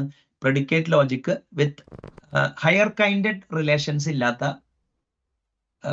ഇപ്പൊ ഡാറ്റാബേസിന്റെ പവറുള്ള SQLന്റെ പവറുള്ള ഒരു ഫോർമലിസമാണ് ഡാറ്റാലോഗ്. മനസ്സിലായില്ലേ? അപ്പൊ അതായിട്ട് ഇപ്പൊ ശരത്തിനോട് ചോദിച്ചറിയാം പ്രൂഫ് തിയറീസ് ഉണ്ട്. ഇതൊരു തന്നെ തിയറം പ്രൂവിങ് ആണ്. ഒരെണ്ണം ഏത് രജിസ്റ്റർ വേണം, നെക്സ്റ്റ് വേർഡ് പ്രഡിക്റ്റ് ചെയ്യില്ലേ ChatGPT, അതേമാതിരി തന്നെ വാല്യൂ റിട്ടേൺ ചെയ്യണോ, ലൈവ് ആവണോ, ക്വയർ ചെയ്താൽ മതി. അപ്പൊ നിങ്ങൾക്ക് ആ ഡൊമൈൻ സ്പെസിഫിക് ലാംഗ്വേജ് അറിഞ്ഞാൽ മതി. അങ്ങനെയാണ് ഈ പ്രാക്ടിക്കൽ കമ്പൈലേഴ്സ് റൈറ്റ് ചെയ്യുന്നത്. ഇനിയിപ്പോ അതേമാതിരി തന്നെ ഇപ്പൊ GCC ഒക്കെ 68 പ്രോസസ്സർ ബർഗ് എന്ന് പറഞ്ഞ സാധനമുണ്ട്, ബോട്ടം അപ്പ് റീറൈറ്റ് ഗ്രാമർ. എന്റെ കേസിൽ ഞാൻ തന്നെ എഴുതേണ്ടി വന്നത്. മനസ്സിലായില്ലേ? ബർഗ് ഉണ്ടെന്നൊക്കെ എനിക്കറിയാം, പക്ഷെ ബർഗ് നോക്കണമെന്നുണ്ടെങ്കിൽ കോടി തപ്പണമെങ്കിൽ പറ്റണ്ടേ. ഇത് 98 പറയണത്. ഇത് ഡൈനാമിക് കമ്പൈലർ 2001 അപ്പൊ ഡൈനാമിക് കമ്പൈലറിനെ ഇപ്പൊ ഏറ്റവും ചെയ്യാൻ പറ്റുന്നത് എന്താണ്? ഇവിടത്തെ സ്റ്റാക്ക് ബേസ്ഡ് VMന്റെ ഈക്വലന്റ് ആയിട്ടുള്ള സ്റ്റാക്ക് ഫ്രെയിം സെറ്റ് ചെയ്തിട്ട് x86 ജനറേറ്റ് ചെയ്യും. പുഷ് EAXന് എങ്ങനെയാണ് ഈ x86 ആ ഇൻസ്ട്രക്ഷൻ ജനറേറ്റ് ചെയ്യണമെന്നുള്ളത്. അത് തന്നെ ഞാനൊരു യൂണിവേഴ്സിറ്റി ഓഫ് ട്വൻഡെ എന്നുള്ളൊരു അവിടുത്തെ ഒരാളുടെ കമ്പൈലർ ബുക്ക് ചെയ്യുന്ന കണ്ടുപിടിച്ചത്. അയാള് x86 ഇൻസ്ട്രക്ഷൻ സ്നിപ്പറ്റ് എമിറ്റ് ചെയ്തിട്ട് അയാള് അസംബ്ലർ വെച്ച് അസംബിൾ ചെയ്യാൻ നമ്മളോട് പറയണേ. ഞാൻ അതിന് എന്ത് ചെയ്ത് അതിന്റെ ബൈനറി എമിറ്റ് ചെയ്ത് ഇവിടെ കിട്ടിയ. അപ്പൊ ഒരു 8 ബുക്ക് കറക്റ്റ് ആയിട്ട് വന്നോണ്ട് അത് എഴുതാൻ പറ്റും. അപ്പൊ അത് ഇപ്പോഴാണ് ഞാൻ റീകളക്ട് ചെയ്യണേ പെട്ടെന്ന്. അതിന്റെ പാർഷ്യൽ കോഡ് എൻ്റെ ഇരിപ്പുണ്ട്, വേണമെങ്കിൽ നമുക്ക് കാണിക്കാം. പക്ഷെ അതൊരു സെഷൻ ആയിട്ട് എടുക്കണമെങ്കിൽ അതിനെക്കുറിച്ച് കുറെ സ്ലൈഡൊക്കെ ഉണ്ടാക്കണം. പക്ഷെ ഇത് പഠിക്കാവുന്നതാണ്. കാരണം ഇപ്പൊ മെയിൻ പ്രശ്നം എന്ന് വെച്ചാല് ഞാൻ പറഞ്ഞില്ലേ, ഇപ്പൊ ഒരു വെർച്വൽ മെഷീൻ മാത്രമല്ലല്ലോ, ഒരു സർക്യൂട്ട് സിമുലേഷൻ ലാംഗ്വേജിന്റെ compiler which should run on a virtual machine ആണ് അതിനെ EDCOM DX എന്നുള്ള പ്രോജക്റ്റാണ്. മറ്റേതെന്ന് പറഞ്ഞു കഴിഞ്ഞാല് ഒരു simple straight line query programming language interpreter ആയിട്ട് ഓടുന്നതിനേക്കാളും അത് ഇത്തിരി ഫാസ്റ്റ് ആയിട്ട് ഓടിക്കഴിഞ്ഞാൽ നമുക്ക് ട്രേഡ് പ്ലേസ് ചെയ്യുന്നതിൽ ഗുണമുണ്ട്. അത് കമ്മോഡിറ്റി ട്രേഡിംഗ് പ്ലേസ് ചെയ്യുന്ന ആ സാധനമാണ്. അപ്പൊ അതിൻ്റെ ഉള്ളില് ഹോണസ്റ്റ്ലി സ്പീക്കിംഗ് എനിക്ക് ബെസ്റ്റ് ജിറ്റ് എഴുതാൻ പറ്റില്ല എന്നുള്ളതായിരിക്കണം ആൻസർ. പക്ഷെ ഞാനൊരു അറ്റംപ്റ്റ് നടത്തി ഇതാണെന്ന് പറഞ്ഞ് ഡെലിവറി ചെയ്തു. മനസ്സിലായില്ലേ? കാരണം it ran better than what it was there. പക്ഷേ മറ്റേ എന്താ പറയാ, എന്റെ ഹോണസ്റ്റ് നോക്കുമ്പോ ഈ ജിറ്റ് കമ്പൈലേഴ്സ് ഒക്കെ എഴുതാൻ അറിയാവുന്ന ലെവലിലോട്ട് അന്നും ഈ നൈവ് ജിറ്റ് കമ്പൈലേഴ്സ് ഒക്കെ ഓപ്പൺ സോഴ്സ് ആയിട്ട് അവൈലബിൾ ആണ്. പക്ഷെ അത് കുത്തി നോക്കി ഇരുന്ന് അത്രയും ഒപ്റ്റിമൈസ് ചെയ്യാനുള്ള ഒരാൾക്ക് പറ്റൂല. അത് കിട്ടിയ അപ്പൊ ഞാൻ പറഞ്ഞ മനസ്സിലായ, അതായത് രജിസ്റ്റർ ബേസ്ഡ് ഒരു സ്റ്റാക്ക് ബേസ്ഡ് വെർച്വൽ മെഷീന്റെ ബൈറ്റ് സ്ട്രീമിനെ x86 ആയിട്ട് ലിറ്ററലി ട്രാൻസ്ലേറ്റ് ചെയ്യാൻ എനിക്ക് പറ്റി. എന്റെ കോഡ് ഞാൻ കാണിച്ചു തരാം. എന്ന സ്ഥാനത്ത് x86ന്റെ ഏറ്റവും പെർഫോമൻസ് കോഡാണോ അത് എന്ന് പറഞ്ഞാൽ ഇല്ല. മനസ്സിലായോ? അപ്പൊ രജിസ്റ്ററിൽ നിന്നൊക്കെ വാല്യൂ പാർഷ്യൽ ഇവാലുവേഷൻ കഴിഞ്ഞാൽ തന്നെ ഫില്ല് ചെയ്യും. എന്നിട്ട് JVMന്റെ ഒക്കെ ഇതെന്തായിരിക്കും, ആ രജിസ്റ്ററിൽ ആ വാല്യൂ റീറ്റെയിൻ ചെയ്യും. വോളറ്റൈൽ അല്ലെങ്കിൽ അപ്പൊ അത്രയും സ്പീഡ് കൂടും. മനസ്സിലായോ? അപ്പൊ ജിറ്റ് എഴുതിയോണ്ടെന്നുള്ള ജിറ്റ് എഴുതിയിട്ടുണ്ട്, പക്ഷെ പെർഫോമൻസ് ജിറ്റാണോ അല്ല. അപ്പൊ നമ്മള് ഇന്നത്തെ കാലത്ത് നമുക്ക് പെർഫോമൻസ് ജിറ്റ് എഴുതിയില്ലെങ്കിൽ രക്ഷയില്ല. കാരണം ദാറ്റ് ആർട്ട് ഹാസ് ആക്ച്വലി ഇപ്പൊ ഈ മറ്റേ സ്ലാങ് ഫോർ C++ല് ഈ ജാവാസ്ക്രിപ്റ്റ് ജനറേറ്റ് ചെയ്യാൻ മാത്രമല്ല മറ്റേ ഒരു ജിറ്റ് കമ്പൈലറും ഉണ്ട് അതിൻ്റെ ഉള്ളിൽ. മനസ്സിലായില്ലേ? ആ ജിറ്റ് കമ്പൈലർ ചെയ്യണത് എന്താണെന്ന് വെച്ച് കഴിഞ്ഞാൽ മറ്റേ എന്താ പറയാ ഈ LLVM ജിറ്റാ ഉപയോഗിക്കുന്നത്. LLVM ചെയ്തോളത്. പക്ഷെ ആ സമയത്ത് LLVM ഇല്ല പ്രൊജക്റ്റ്. മനസ്സിലായില്ലേ? ഉണ്ടെങ്കിൽ തന്നെ അത് ഒരാൾക്കൊന്നും നോക്കാൻ പറ്റില്ല. മനസ്സിലായില്ലേ? ഞാനത് എഴുതുമ്പോ എൻ്റെ ഒരു ഫ്രണ്ടിനും കമ്പൈലർ പോയിട്ട് ഒരു സാധനം ഇപ്പൊ എന്താ സംഭവം എന്ന് വെച്ചാൽ കീവേഡ് വെച്ചിട്ടല്ലേ ആൾക്കാർ പറയണേ ഇത് ഞാൻ ചെയ്യുന്നു. ഇപ്പോഴും ഒരു നല്ല കമ്പൈലർ അല്ലെ ബേസിക് കമ്പൈലേഷൻ ചെയ്യണമെങ്കിൽ ഞാനായിട്ട് പരിചയമുള്ളവർക്ക് പറ്റും. മനസ്സിലായില്ലേ? അപ്പൊ ഇത്രയും സാധനം ഉണ്ടെങ്കിലും കാരണം പീപ്പിൾ വോണ്ട് അറ്റംപ്റ്റ് ഇറ്റ്. അങ്ങനത്തെ ഒരു പ്രൊജക്റ്റ് വരണം എന്നില്ലല്ലോ. അപ്പൊ ഞാൻ ഉദ്ദേശിക്കുന്നത് നമ്മുടെ ഈ പരമ്പര ഇപ്പൊ ChatGPT മറ്റേതൊക്കെ ഉള്ളതും ഓപ്പൺ സോഴ്സ് കോഡൊക്കെ നോക്കി കഴിഞ്ഞാൽ വിൽ ബി ഏബിൾ ടു. ഇപ്പൊ എന്റെ ഒരു ആഗ്രഹം എന്ന് പറഞ്ഞു കഴിഞ്ഞാൽ സ്ലാങ്ങിന്റെ നെക്സ്റ്റ് വെർഷൻ സ്ലാങ്++, അതിന് ട്രൂ ജിറ്റ് വേണം എന്നുള്ളതാണ്. എനിക്ക് വേണമെങ്കിൽ മറ്റേ പറ്റിക്കൽ ജിറ്റ് ഞാൻ ചെയ്തു തരാം, which will be faster than the interpreter which I write or anyone writes. പക്ഷേ are we utilizing the state of the art in the JIT? It's question. അപ്പൊ നമ്മൾ സ്റ്റേറ്റ് ഓഫ് ദി ആർട്ടിന്റെ ജിറ്റ് പഠിക്കാൻ കാലഘട്ടത്തില് ടോയ് കോഡ് എഴുതി സമയം കളയണമെന്നുള്ളൊരു സാധനമുണ്ട്. പക്ഷെ ടോയ് കോഡ് എഴുതിയാലേ ടോയ് കോഡ് എഴുതിയാലുള്ള ഗുണം എന്താ? ഫസ്റ്റ് തന്നെ ഇൻസ്ട്രക്ഷൻ സെറ്റ് ഇന്റലിന്റെ x86 പുറകെ എടുത്ത് നോക്കും. പിന്നെ കോമൺ കോഡ് പാറ്റേൺ എങ്ങനെയാണ് x86ലേക്ക് ലോവർ ചെയ്യണമെന്നുള്ളത് നിങ്ങൾക്ക് മനസ്സിലായി കഴിയുമ്പോൾ നിങ്ങൾ ഇൻസ്ട്രക്ഷൻ എൻകോഡ് ചെയ്യണം. അപ്പൊ ഇൻസ്ട്രക്ഷൻ എൻകോഡ് ചെയ്താൽ പോരല്ലോ, അത് ലൈബ്രറി ആയിട്ട് വേണം. അപ്പൊ അത് മെമ്മറി ലേഔട്ട് കറക്റ്റ് ആയിട്ട് സെറ്റ് ചെയ്യണം, ബിറ്റ് ഫിഡിൽ ചെയ്യണം. ഇനി അത് കഴിഞ്ഞിട്ട് എങ്ങനെ ഓപ്പറേറ്റിംഗ് സിസ്റ്റത്തിന്റെ കോഡിനെ വെച്ചിട്ട് കോഡ് സെഗ്മെന്റ് റൈറ്റബിൾ ആക്കണം, എന്നിട്ട് എങ്ങനെ അതിലോട്ട് ജമ്പ് ചെയ്യണം എന്നുള്ളതൊക്കെ വരുമ്പോ യു ലേൺ ഫ്രം എന്താ പറയാ ഈ ബിറ്റ് ഫിഡിലിംഗ് ടു ജിറ്റ്. അപ്പൊ ആ ഒരു അഡ്വാൻറ്റേജ് ഉണ്ട്. അപ്പൊ that will give you enough insight into how to hack a real JIT. പക്ഷെ ആ റിയൽ ജിറ്റില് മിസ്സിംഗ് പീസ് ഇത്രേ ഉള്ളൂ, മറ്റേ എന്താ പറയാ data flow analysis, control flow analysis ആണ്. ഇനി SSA static single assignment form അത് പെട്ടെന്ന് പഠിക്കാവുന്നതാണ്. പിന്നെ എന്താ കാര്യം എന്ന് പറഞ്ഞു കഴിഞ്ഞാൽ രജിസ്റ്റർ അലൊക്കേഷൻ, മാക്സിമം മഞ്ച്, അങ്ങനത്തെ കുറച്ച് അൽഗോരിതംസ് ഉണ്ട്. ഏത് അല്ലെങ്കിൽ നിങ്ങൾ മറ്റേ ഇവരുടെ ജിറ്റിന്റെ കോഡോ ഇനി അല്ലെങ്കിൽ ഈ മറ്റേ ഇവരുടെ LLVMന്റെ കോഡ് ഉപയോഗിക്കാന്നുണ്ട്. അപ്പൊ ഒരു കമേഴ്ഷ്യൽ ഇതിന് I would like to advise use LLVM JIT. ഇപ്പൊ അറ്റ്ലീസ്റ്റ് ക്ലിക്ക് ഹൗസ് അതാ ഉപയോഗിക്കുന്നത്. ClickHouse SQL JIT compile ചെയ്യുന്നുണ്ട്. SQLite അവരുടേതായ വെർച്വൽ മെഷീൻ ഉണ്ട്. അവർ ജിറ്റ് ചെയ്യുന്നുണ്ടോ എന്ന് എനിക്ക് അറിഞ്ഞൂടാ. അതായത് SQL കോഡ് ഒരു വെർച്വൽ മെഷീന്റെ മുകളിൽ ഓടുന്നത്.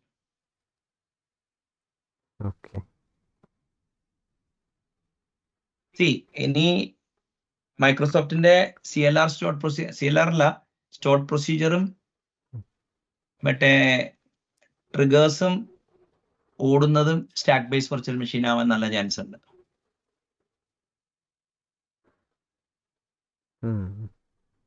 ഈ ക്ലിക്ക് ഹൗസിന് അങ്ങനെ ഒരു ലാംഗ്വേജ് ഉണ്ടായിരുന്നില്ല, അവർക്ക് യൂസർ ഡിഫൈൻഡ് ഫങ്ഷൻസേ ഉണ്ടായിരുന്നുള്ളൂ. പക്ഷേ സ്റ്റോർഡ് പ്രൊസീജിയറുള്ള ലാംഗ്വേജിന് എല്ലാത്തിനും ജിറ്റ് വേണം. ഞാൻ ജിറ്റ് അല്ല മറ്റേ ഇന്റർപ്രറ്റർ വേണം. ഈ പക്ഷെ സ്റ്റോർഡ് പ്രൊസീജിയർ ഇല്ലാണ്ടും ഇന്റർപ്രറ്റർ ഉണ്ട് ഇവർക്ക്.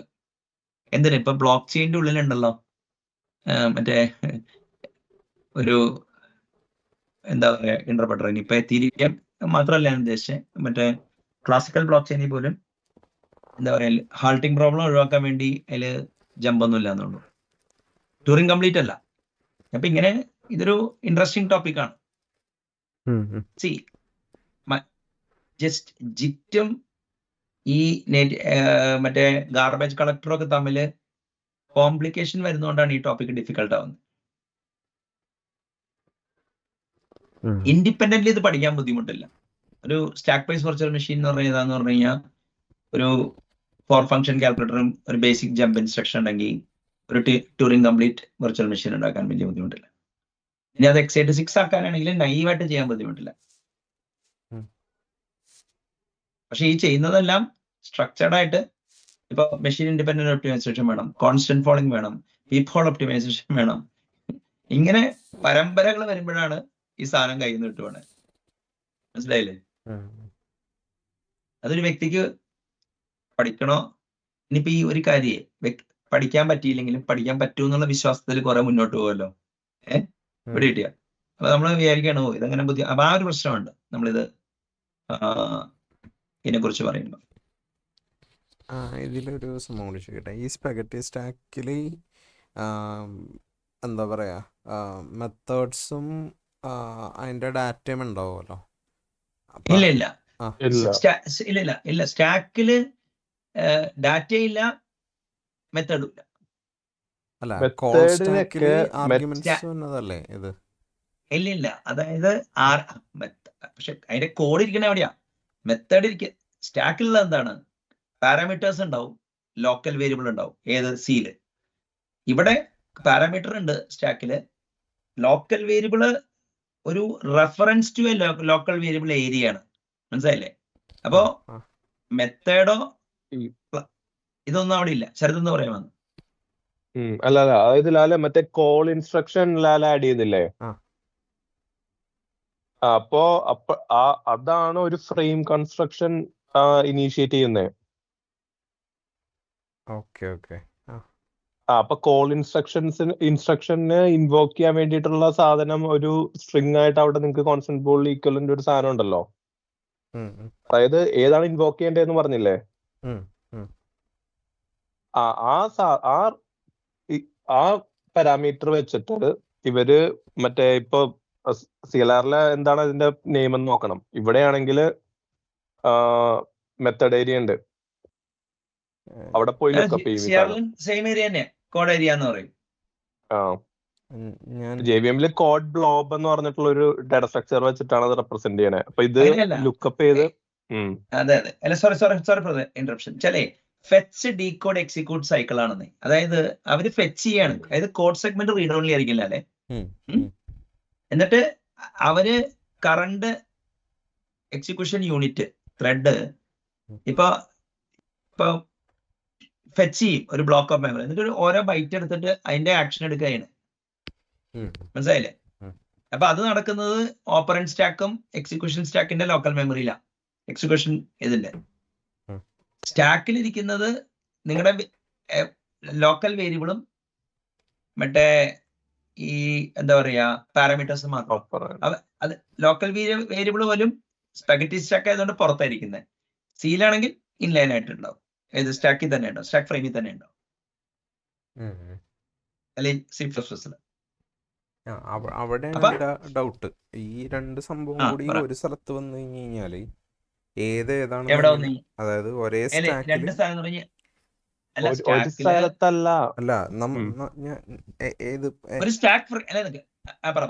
ഞാൻ പറഞ്ഞ പോയിന്റ് കിട്ടുപോയി. നമ്മ ഏതോ ഒരു കേസില് അതായത് കോൾ സ്റ്റാക്കില് അടുത്ത കോൾ ഏതാണെന്നുള്ളത് അതിന്റെ പാരാമീറ്റേഴ്സ് ഉണ്ടാവും എന്ന് പറഞ്ഞത് ഇതിലാണോ?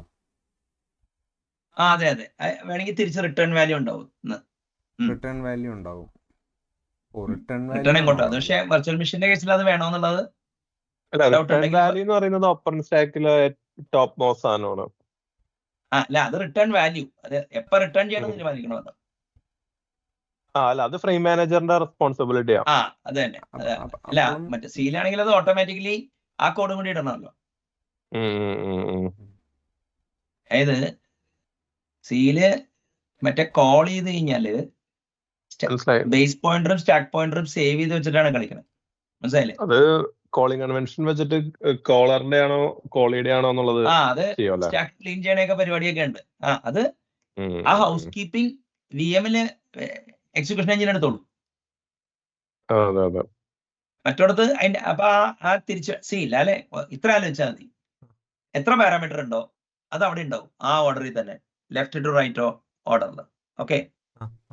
അപ്പൊ സ്റ്റാക്കിന്റെ കേസിലാണ് ഈ പുഷ് ഡൗൺ ആയതുകൊണ്ട് ഏറ്റവും അടിയിലായിരിക്കും ആ ലോക്കൽ വേരിയബിൾ മാത്രമേ ഉള്ളൂ എന്ന് വെച്ചോ, ഏറ്റവും അടിയിലായിരിക്കും ആദ്യത്തെ വേരിയബിൾ, അതിന്റെ തൊട്ട് മുകളിൽ ഇങ്ങനെ ഇങ്ങനെ ഇങ്ങനെ പോകും.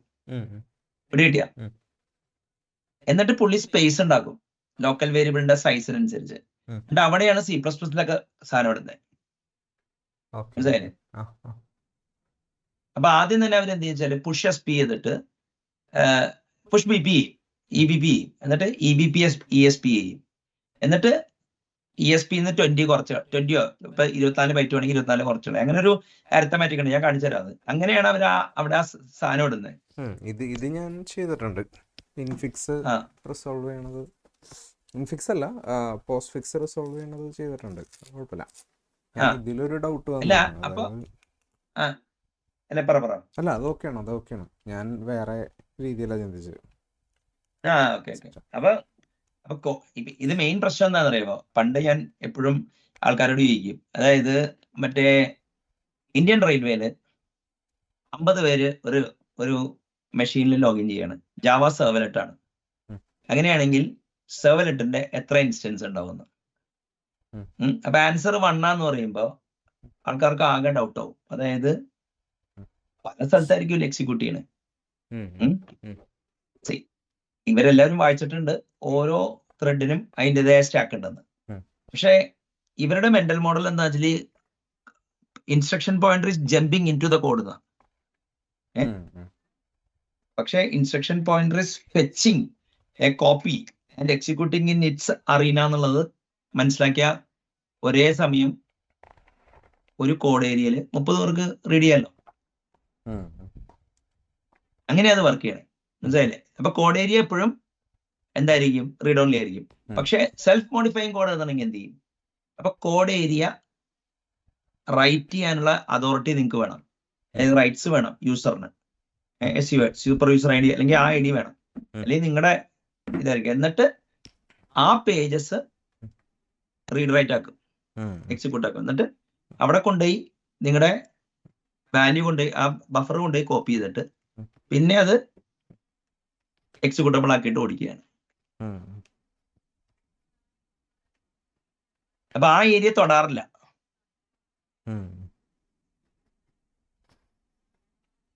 അപ്പൊ ശരത്തെ, പക്ഷേ ബൈറ്റ് കോഡ് എഞ്ചിനീയറിംഗ് ലൈബ്രറി ഇല്ലേ, നമ്മളുണ്ടാക്കുന്ന ക്ലാസ് അവരെവിടെയാ സ്റ്റോർ ചെയ്ത് വെക്കണം? അവര് ഈ പെർമാജനിലായിരിക്കോ? അതെ അല്ല, അത് ബൈറ്റ് കോഡ് എഞ്ചിനീയറിംഗ് ലൈബ്രറി ഒരു ഫയൽ ഹാൻഡ്ലിംഗ് ലെവലിലാണ് ഇതിനെ കാണുന്നത്. അത് കഴിഞ്ഞിട്ട് നമ്മൾ ക്ലാസ് ലോഡറിലോട്ടാണല്ലോ തങ്ക് ചെയ്യണേ. ഓക്കെ. ആ ക്ലാസ് ലോഡർ അവിടെ ഇത് ചെയ്യും. ഓക്കെ, അതെ അതിന്റെ സെമാന്റിക്സ് ആണ് അവിടെ വർക്ക് ചെയ്യുക. അതായത് ഇപ്പൊ എന്റെ ഭാഷ പറഞ്ഞ ഞാൻ എഴുതിയേക്കണ മറ്റേ സ്റ്റാക്ക് ബേസ്ഡ് x86 കോഡ് ആണ് ഞാൻ ഉണ്ടാക്കണേ. അത് കഴിഞ്ഞിട്ട് പിന്നെ ഈ മറ്റേ ഓപ്പറേറ്റിംഗ് സിസ്റ്റം സാധനത്തിന് കൊടുക്കുമ്പോഴാണ് അതിലോട്ട് ജമ്പുകളാണ്. ഓക്കെ, ആ രീതി. പിന്നെ ഈ മറ്റേ ബൈറ്റ് കോഡ് എഞ്ചിനീയറിംഗ് ലൈബ്രറി നമ്മൾ റിഫ്ലക്ഷന് പകരം ഡിപെൻഡൻസി അനാലിസിസിന് ഡിപെൻഡൻസി ഇൻജക്ഷൻ കണ്ടെയ്നറിൽ യൂസ് ചെയ്യുന്നതും ഫയൽ ഹാൻഡ്ലിംഗ് ആയിട്ട് ട്രീറ്റ് ചെയ്യാനുണ്ട് തന്നെ അഡ്വാൻറ്റേജ് കിട്ടുന്നത്. അല്ലെങ്കിൽ എല്ലാം ലോഡ് ചെയ്യണം. നിങ്ങൾ BCL ആണോ നിങ്ങളുടെ ഇതിൽ? ASM ആണോ? ASM. അല്ലെ, ASM എന്നുള്ളൊരു ഇതിപ്പോ എന്താണെന്നറിയാമോ? ഈ മൈക്രോസോഫ്റ്റിൽ reflection.emit എന്ന് പറഞ്ഞൊരു സാധനമുണ്ട്. അങ്ങനത്തെ ഒരു സാധനം അവര് ജാവയുടെ ഒറിജിനൽ ഇതിലുണ്ടായിരുന്നില്ല. അപ്പോ ജാവയുടെ ഇൻട്രോസ്പെക്ഷൻ API ഒറിജിനലി കൺസീവ് ചെയ്തത് വിഷ്വൽ കോമ്പണൻസിന് പെറൂസൽ ആഡ് ചെയ്യാനാണ്. അതായത് അതിൻ്റെ ഉള്ള പെറൂസ് ചെയ്യാം നിങ്ങൾക്ക് എന്ത് ഈ പറയണ പ്രോപ്പർട്ടി ഏതാണ്, മെത്തേഡ് ഏതാണെന്നൊക്കെ. പിന്നെ അത് വെച്ചിട്ട് അവര് മറ്റേ സെർവ്ലെറ്റ്, ഹൈബർനേറ്റ് എല്ലാം എഴുതി ഉണ്ടാക്കിയെന്നുള്ളൂ. അപ്പൊ തേർഡ് പാർട്ടി ലൈബ്രറി ഉപയോഗിച്ചാലേ നിങ്ങൾക്ക് byte code on the fly manipulate ചെയ്യാൻ പറ്റുള്ളൂ. മൈക്രോസോഫ്റ്റിലെ reflection.emit ഉണ്ട്. അപ്പൊ ശരത്തിന്റെ ഇതിൽ കോഡ് ജനറേഷൻ സ്ട്രാറ്റജി ഉണ്ട്, റീവയർ ചെയ്യാനൊക്കെ. അപ്പോൾ പുള്ളി ഉപയോഗിച്ചത് ASM എന്ന് പറയുന്ന സാധനം. ASM ആണ് ഇപ്പം മിക്ക ജാവ പോപ്പുലർ സോഫ്റ്റ്വെയർ ഉപയോഗിക്കുന്നത്, പ്രോക്സി പാറ്റേൺ ഉണ്ടാക്കാനും. ഈവൻ AOP സ്പ്രിങ്ങിന്റെ AOP എന്ന് വെച്ചാൽ വർക്ക് ചെയ്യണേ സോഫാർ. എന്റെ അണ്ടർസ്റ്റാൻഡിങ്. അല്ല, ഇത് ASM ഏറ്റവും വലിയ സർട്ടിഫിക്കേഷൻ എന്ന് പറഞ്ഞു കഴിഞ്ഞാൽ മറ്റേ ലാംഡ മെറ്റ ഫാക്ടറി ഇതാണ് യൂസ് ചെയ്യണേ. അതായത് ഇവന്മാര് ASM വെച്ചിട്ടാണ് അതായത് സാധനം ചെയ്യണത്. ഈ ഒരു ASM ഈസ് എ ലൈബ്രറി, പക്ഷെ ആ ലൈബ്രറി ഉപയോഗിച്ചിട്ട് JVM ടീം തന്നെ ലാംഡ ഇംപ്ലിമെന്റ് ചെയ്ത്. ഇപ്പൊ പ്രശ്നം എന്താന്ന് വെച്ചാല് ആദ്യം ഏത് ഇവോൾവ് ചെയ്യുമെന്നാണ് മനസ്സിലായോ. അപ്പൊ അങ്ങനെ വന്നപ്പോ ഇവര് ജാവയുടെ വേർഷൻ അനുസരിച്ച് ഇവോൾവ് ചെയ്യുന്ന ഒരു ക്ലാസ് ഫയൽ API ഉണ്ടാക്കിയിട്ടുണ്ട്. ഇറങ്ങുന്നോണ്ട് അടുത്തല്ല. അത് നമുക്കൊരു കമ്പാരിറ്റീവ് സ്റ്റഡി നടത്താം, ഇത് തമ്മിലുള്ളത് എങ്ങനെയാണ് അവർ ജനറേറ്റ് ചെയ്യുന്ന കോഡ്.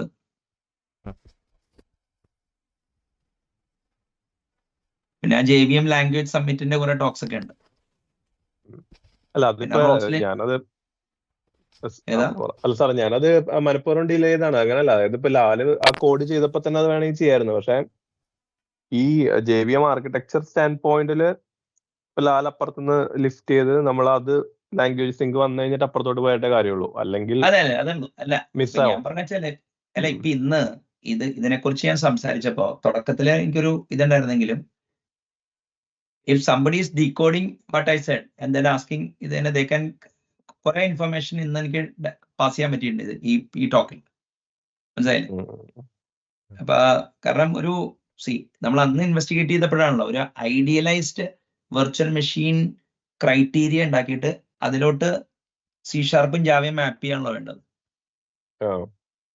ഇല്ലെങ്കിൽ എന്തൊക്കെന്ന് വെച്ചാല് ഒരു കോമൺ നോം ഉണ്ടാവില്ല, കോമൺ റെഫറൻസ് പോയിന്റ് ഉണ്ടാവില്ല.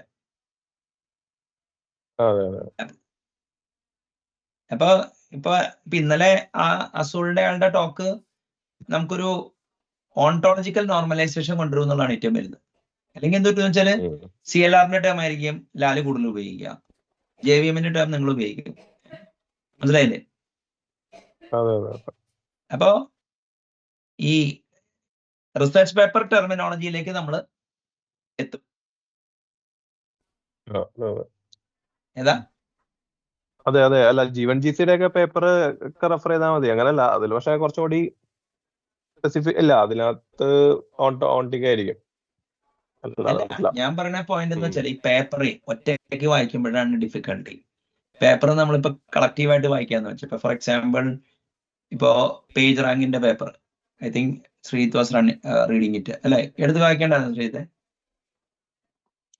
പേജ് റാങ്ക് അല്ലല്ലോ, മറ്റേ മാപ്പ് റെഡ്യൂസിന്റെ പേപ്പർ വായിക്കേണ്ടതായിരുന്നു നിങ്ങളല്ല. ഓക്കെ, അരുണ വായിക്കേണ്ടത്.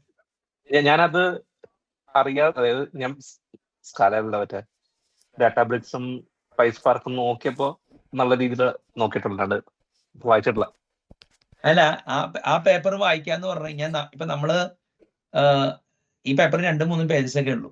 അപ്പോ നമ്മളൊരു കൂടിയെന്നട്ടെ ഒരു പാരഗ്രാഫ് വായിക്കുക, അതിന് എന്റെ ഇന്റർപ്രിട്ടേഷൻ എന്താണ്, നിങ്ങളുടെ ഇന്റർപ്രിട്ടേഷൻ എന്താണ്, അങ്ങനെ ടേൺ എടുത്ത് പറഞ്ഞാലുണ്ടല്ലോ ചെറുത്.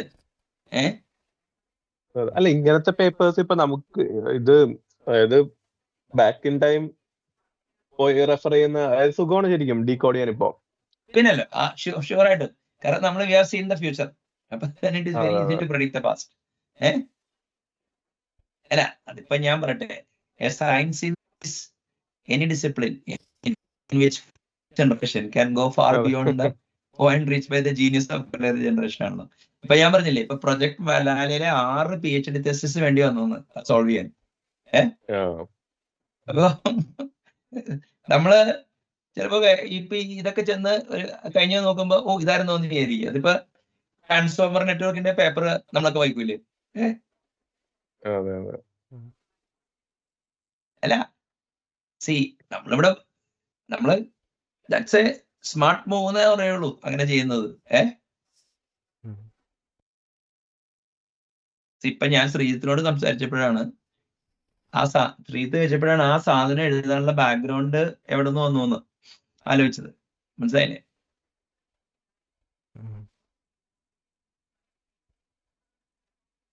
അപ്പൊ യുണിക്സ് പ്രോഗ്രാമിംഗ് എൻവയോൺമെന്റ് ബുക്കും കിരാത് സിംഗിന്റെ ബുക്കും അലൻ ഹോളി ഒരു 10-12 ബുക്ക്, കുറെ ആൾക്കാരായിട്ടുള്ള സംസാരം, അങ്ങനെ ഒരു കോൺസ്റ്റലേഷനാണ് ചെയ്യാൻ പറ്റുക, മനസ്സിലായില്ലേ ചെറുത്തെ. നമ്മള് തന്നെ ഏതാ? അല്ല സാർ ഇത് പറഞ്ഞപ്പോഴേ മറ്റേ ഗ്രാൽവിയം മാഞ്ചസ്റ്റർ യൂണിവേഴ്സിറ്റിയിലെ ഏതോ ഒരു റിസർച്ച് പ്രോജക്റ്റിൽ നിന്നുള്ള ഔട്ട് എന്തോ ആണ്. ഞാനിപ്പോ അതേതാണെന്ന് നോക്കാൻ പോയതായിരുന്നു, മറന്നു. അല്ല, അത് നിങ്ങൾക്ക് വേണേ അവിടെ പോയിട്ട് ചിലപ്പോ അടുത്ത ഒറിജിനൽ പേപ്പറൊക്കെ കാണാൻ വേണ്ടി അല്ലെ തൊട്ടടുത്ത്. അതല്ല, അല്ലെങ്കിൽ അവിടെ പോയി നെറ്റ്വർക്ക് ചെയ്ത് കഴിഞ്ഞാ അല്ല ഇപ്പൊ ഈ എൻവിഡിയുടെ എക്സിക്യൂഷൻ ഫോർമാറ്റിന്റെ ഒരു PTX എന്നാ, അത് ജർമ്മനിയിലെ ഒരു യൂണിവേഴ്സിറ്റി ഉണ്ടാക്കിയതാ.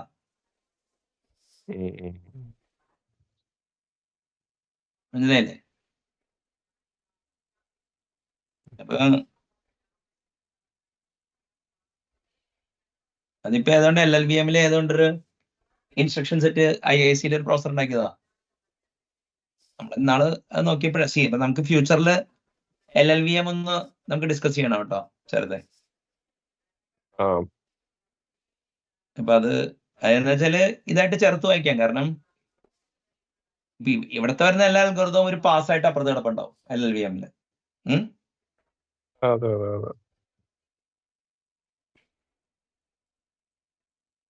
സി ഓഫ് നോട്ട്സ് എന്നുള്ള ഒരു മോഡലാണ് ഇവര് എംപ്ലോയ് ചെയ്തേക്കണേ. JVM JIT. അത് മറ്റേ പുള്ളിനെ പിടിച്ചു കഴിഞ്ഞാൽ കറക്റ്റ് ആയിട്ട് സാധനം റീകോഡ് തരിക. ജംഷിദല്ലേ നമ്മള് സ്പെസിഫിക് കൊണ്ട് ചെല്ലണം. അതെ അതെ അതെ, പുള്ളിയുടെ ഈ മലയാളത്തിലും പറയാം. അങ്ങനെ ഒരു ഗുണമുണ്ടല്ലേ. അതെ ശ്രീത്തെ, മലയാളത്തിൽ പ്രോഗ്രാമിംഗ് ഡിസ്കസ് ചെയ്യുന്നതിനെ കുറിച്ച് നിങ്ങളുടെ അഭിപ്രായം എന്താ?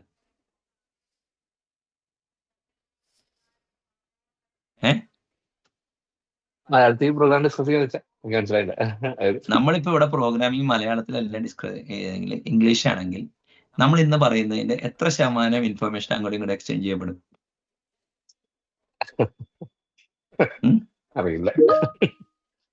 അറിയില്ല എന്നാ പുണ്ണാക്ക്. ഞാൻ നാട്ടിൽ പോയി കഴിഞ്ഞാൽ കേമകിൽ അടുത്ത മീറ്റിംഗ് പോയെന്ന് നമുക്ക് മലയാളത്തിലാവട്ടെ കുറെ കാര്യങ്ങൾ. ഹിന്ദിക്കാരെ നമ്മള് ബാൻ ചെയ്തേക്കണെന്ന് കുറച്ചു കാലത്തേക്ക് ചെറുതെ. ശ്രീത്തിന്റെ നേറ്റീവ് ലാംഗ്വേജ് ഇപ്പൊ മദർ ടങ് ഇപ്പൊ ഹിന്ദി ആണോന്ന് വരെ എനിക്ക് ഡൗട്ട് ഉണ്ട്. അങ്ങനല്ല, അത് ലാലിന് ഇത്രയും കാലം നോയിഡ പോയിട്ട് ഇത്രയും ഹിന്ദി കിട്ടിയില്ലല്ലോ എന്നുള്ള. അല്ല, എനിക്ക് ആ ഹിന്ദി കേട്ടപ്പോ എനിക്ക് തന്നെ എനിക്ക് ദേഷ്യം വന്നു.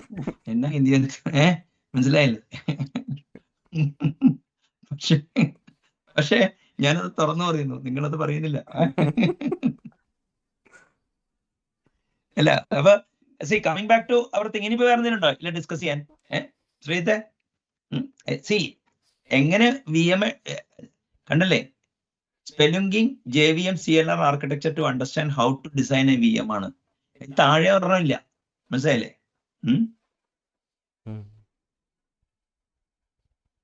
ഇപ്പോ മെമ്മറി മാനേജ്മെന്റ് ഒരു സീരീസ് ഓഫ് ടോക്സ് വേണം. അപ്പൊ Sarath is going to work on some memory management algorithms. അപ്പൊ അത് നമുക്ക് ഇതിന്റെ ഉള്ളിലോട്ട് കൊണ്ടുവരാം. നമുക്ക് ഇതൊന്ന് വൈൻഡ് ചെയ്താലോ? ഓക്കെ. അപ്പോ ഇന്നത്തെ എന്താ പറയാ discussion spelunking JVM CLR architecture to understand how to design a VM എന്നായിരുന്നു. അപ്പോ ഗോള് ഒഡേഷ്യസ് ആണ്. അതായത് ഇപ്പോ ഇന്നത്തെ കാലത്ത് if you understand the ontological nuances of a VM, how a garbage collector works, and if you have programmed some x86, okay, now it is very easy to learn x86 programming as well because of code Copilot and ChatGPT. പിന്നെ ഒരു discussion group ഉണ്ടെങ്കിൽ, ഒരു postmortem analysis നടത്തി കഴിഞ്ഞാൽ people can move fast. അതായത് ഇപ്പൊ നേരത്തെ പറഞ്ഞ മാതിരി ഒരു റിസർച്ച് പേപ്പർ പബ്ലിഷ് ചെയ്യുമ്പോൾ അല്ലെങ്കിൽ ഒരു ടോപ്പിക്ക് പബ്ലിഷ് ചെയ്യുമ്പോൾ ഉള്ള ഡിഫിക്കൽട്ടി അതൊരു 5 കൊല്ലം കഴിയുമ്പോൾ ഉണ്ടാവില്ല. കാരണം വേൾഡ് ഹാസ് മൂവ്ഡ് ഓൺ. അതിനെക്കുറിച്ച് ചുറ്റി അതിൻ്റെ അപ്ലിക്കേഷനും അതിൻ്റെ സംസാരം പോലും പൊതുബോധത്തിൽ വരാം. അപ്പോൾ it's very easy to catch up even if somebody hasn't worked with compilers, interpreters, run times, assembly language. ഇതൊരു സിസ്റ്റം പ്രോഗ്രാമിംഗ് ടോപ്പിക് ആണെന്ന് ക്ലാസിഫൈ ചെയ്യാതെ ഇതൊരു എന്താ പറയുക, ഈ പല കാര്യങ്ങളുടെയും എൻട്രി ബാരിയർ ChatGPT നവംബർ 2022 മറ്റേ ബ്രേക്ക് ചെയ്ത പശ്ചാത്തലത്തിൽ ഒരു fresh look at how you should think എന്നുള്ളത് വേണം. അപ്പൊ even if you want to learn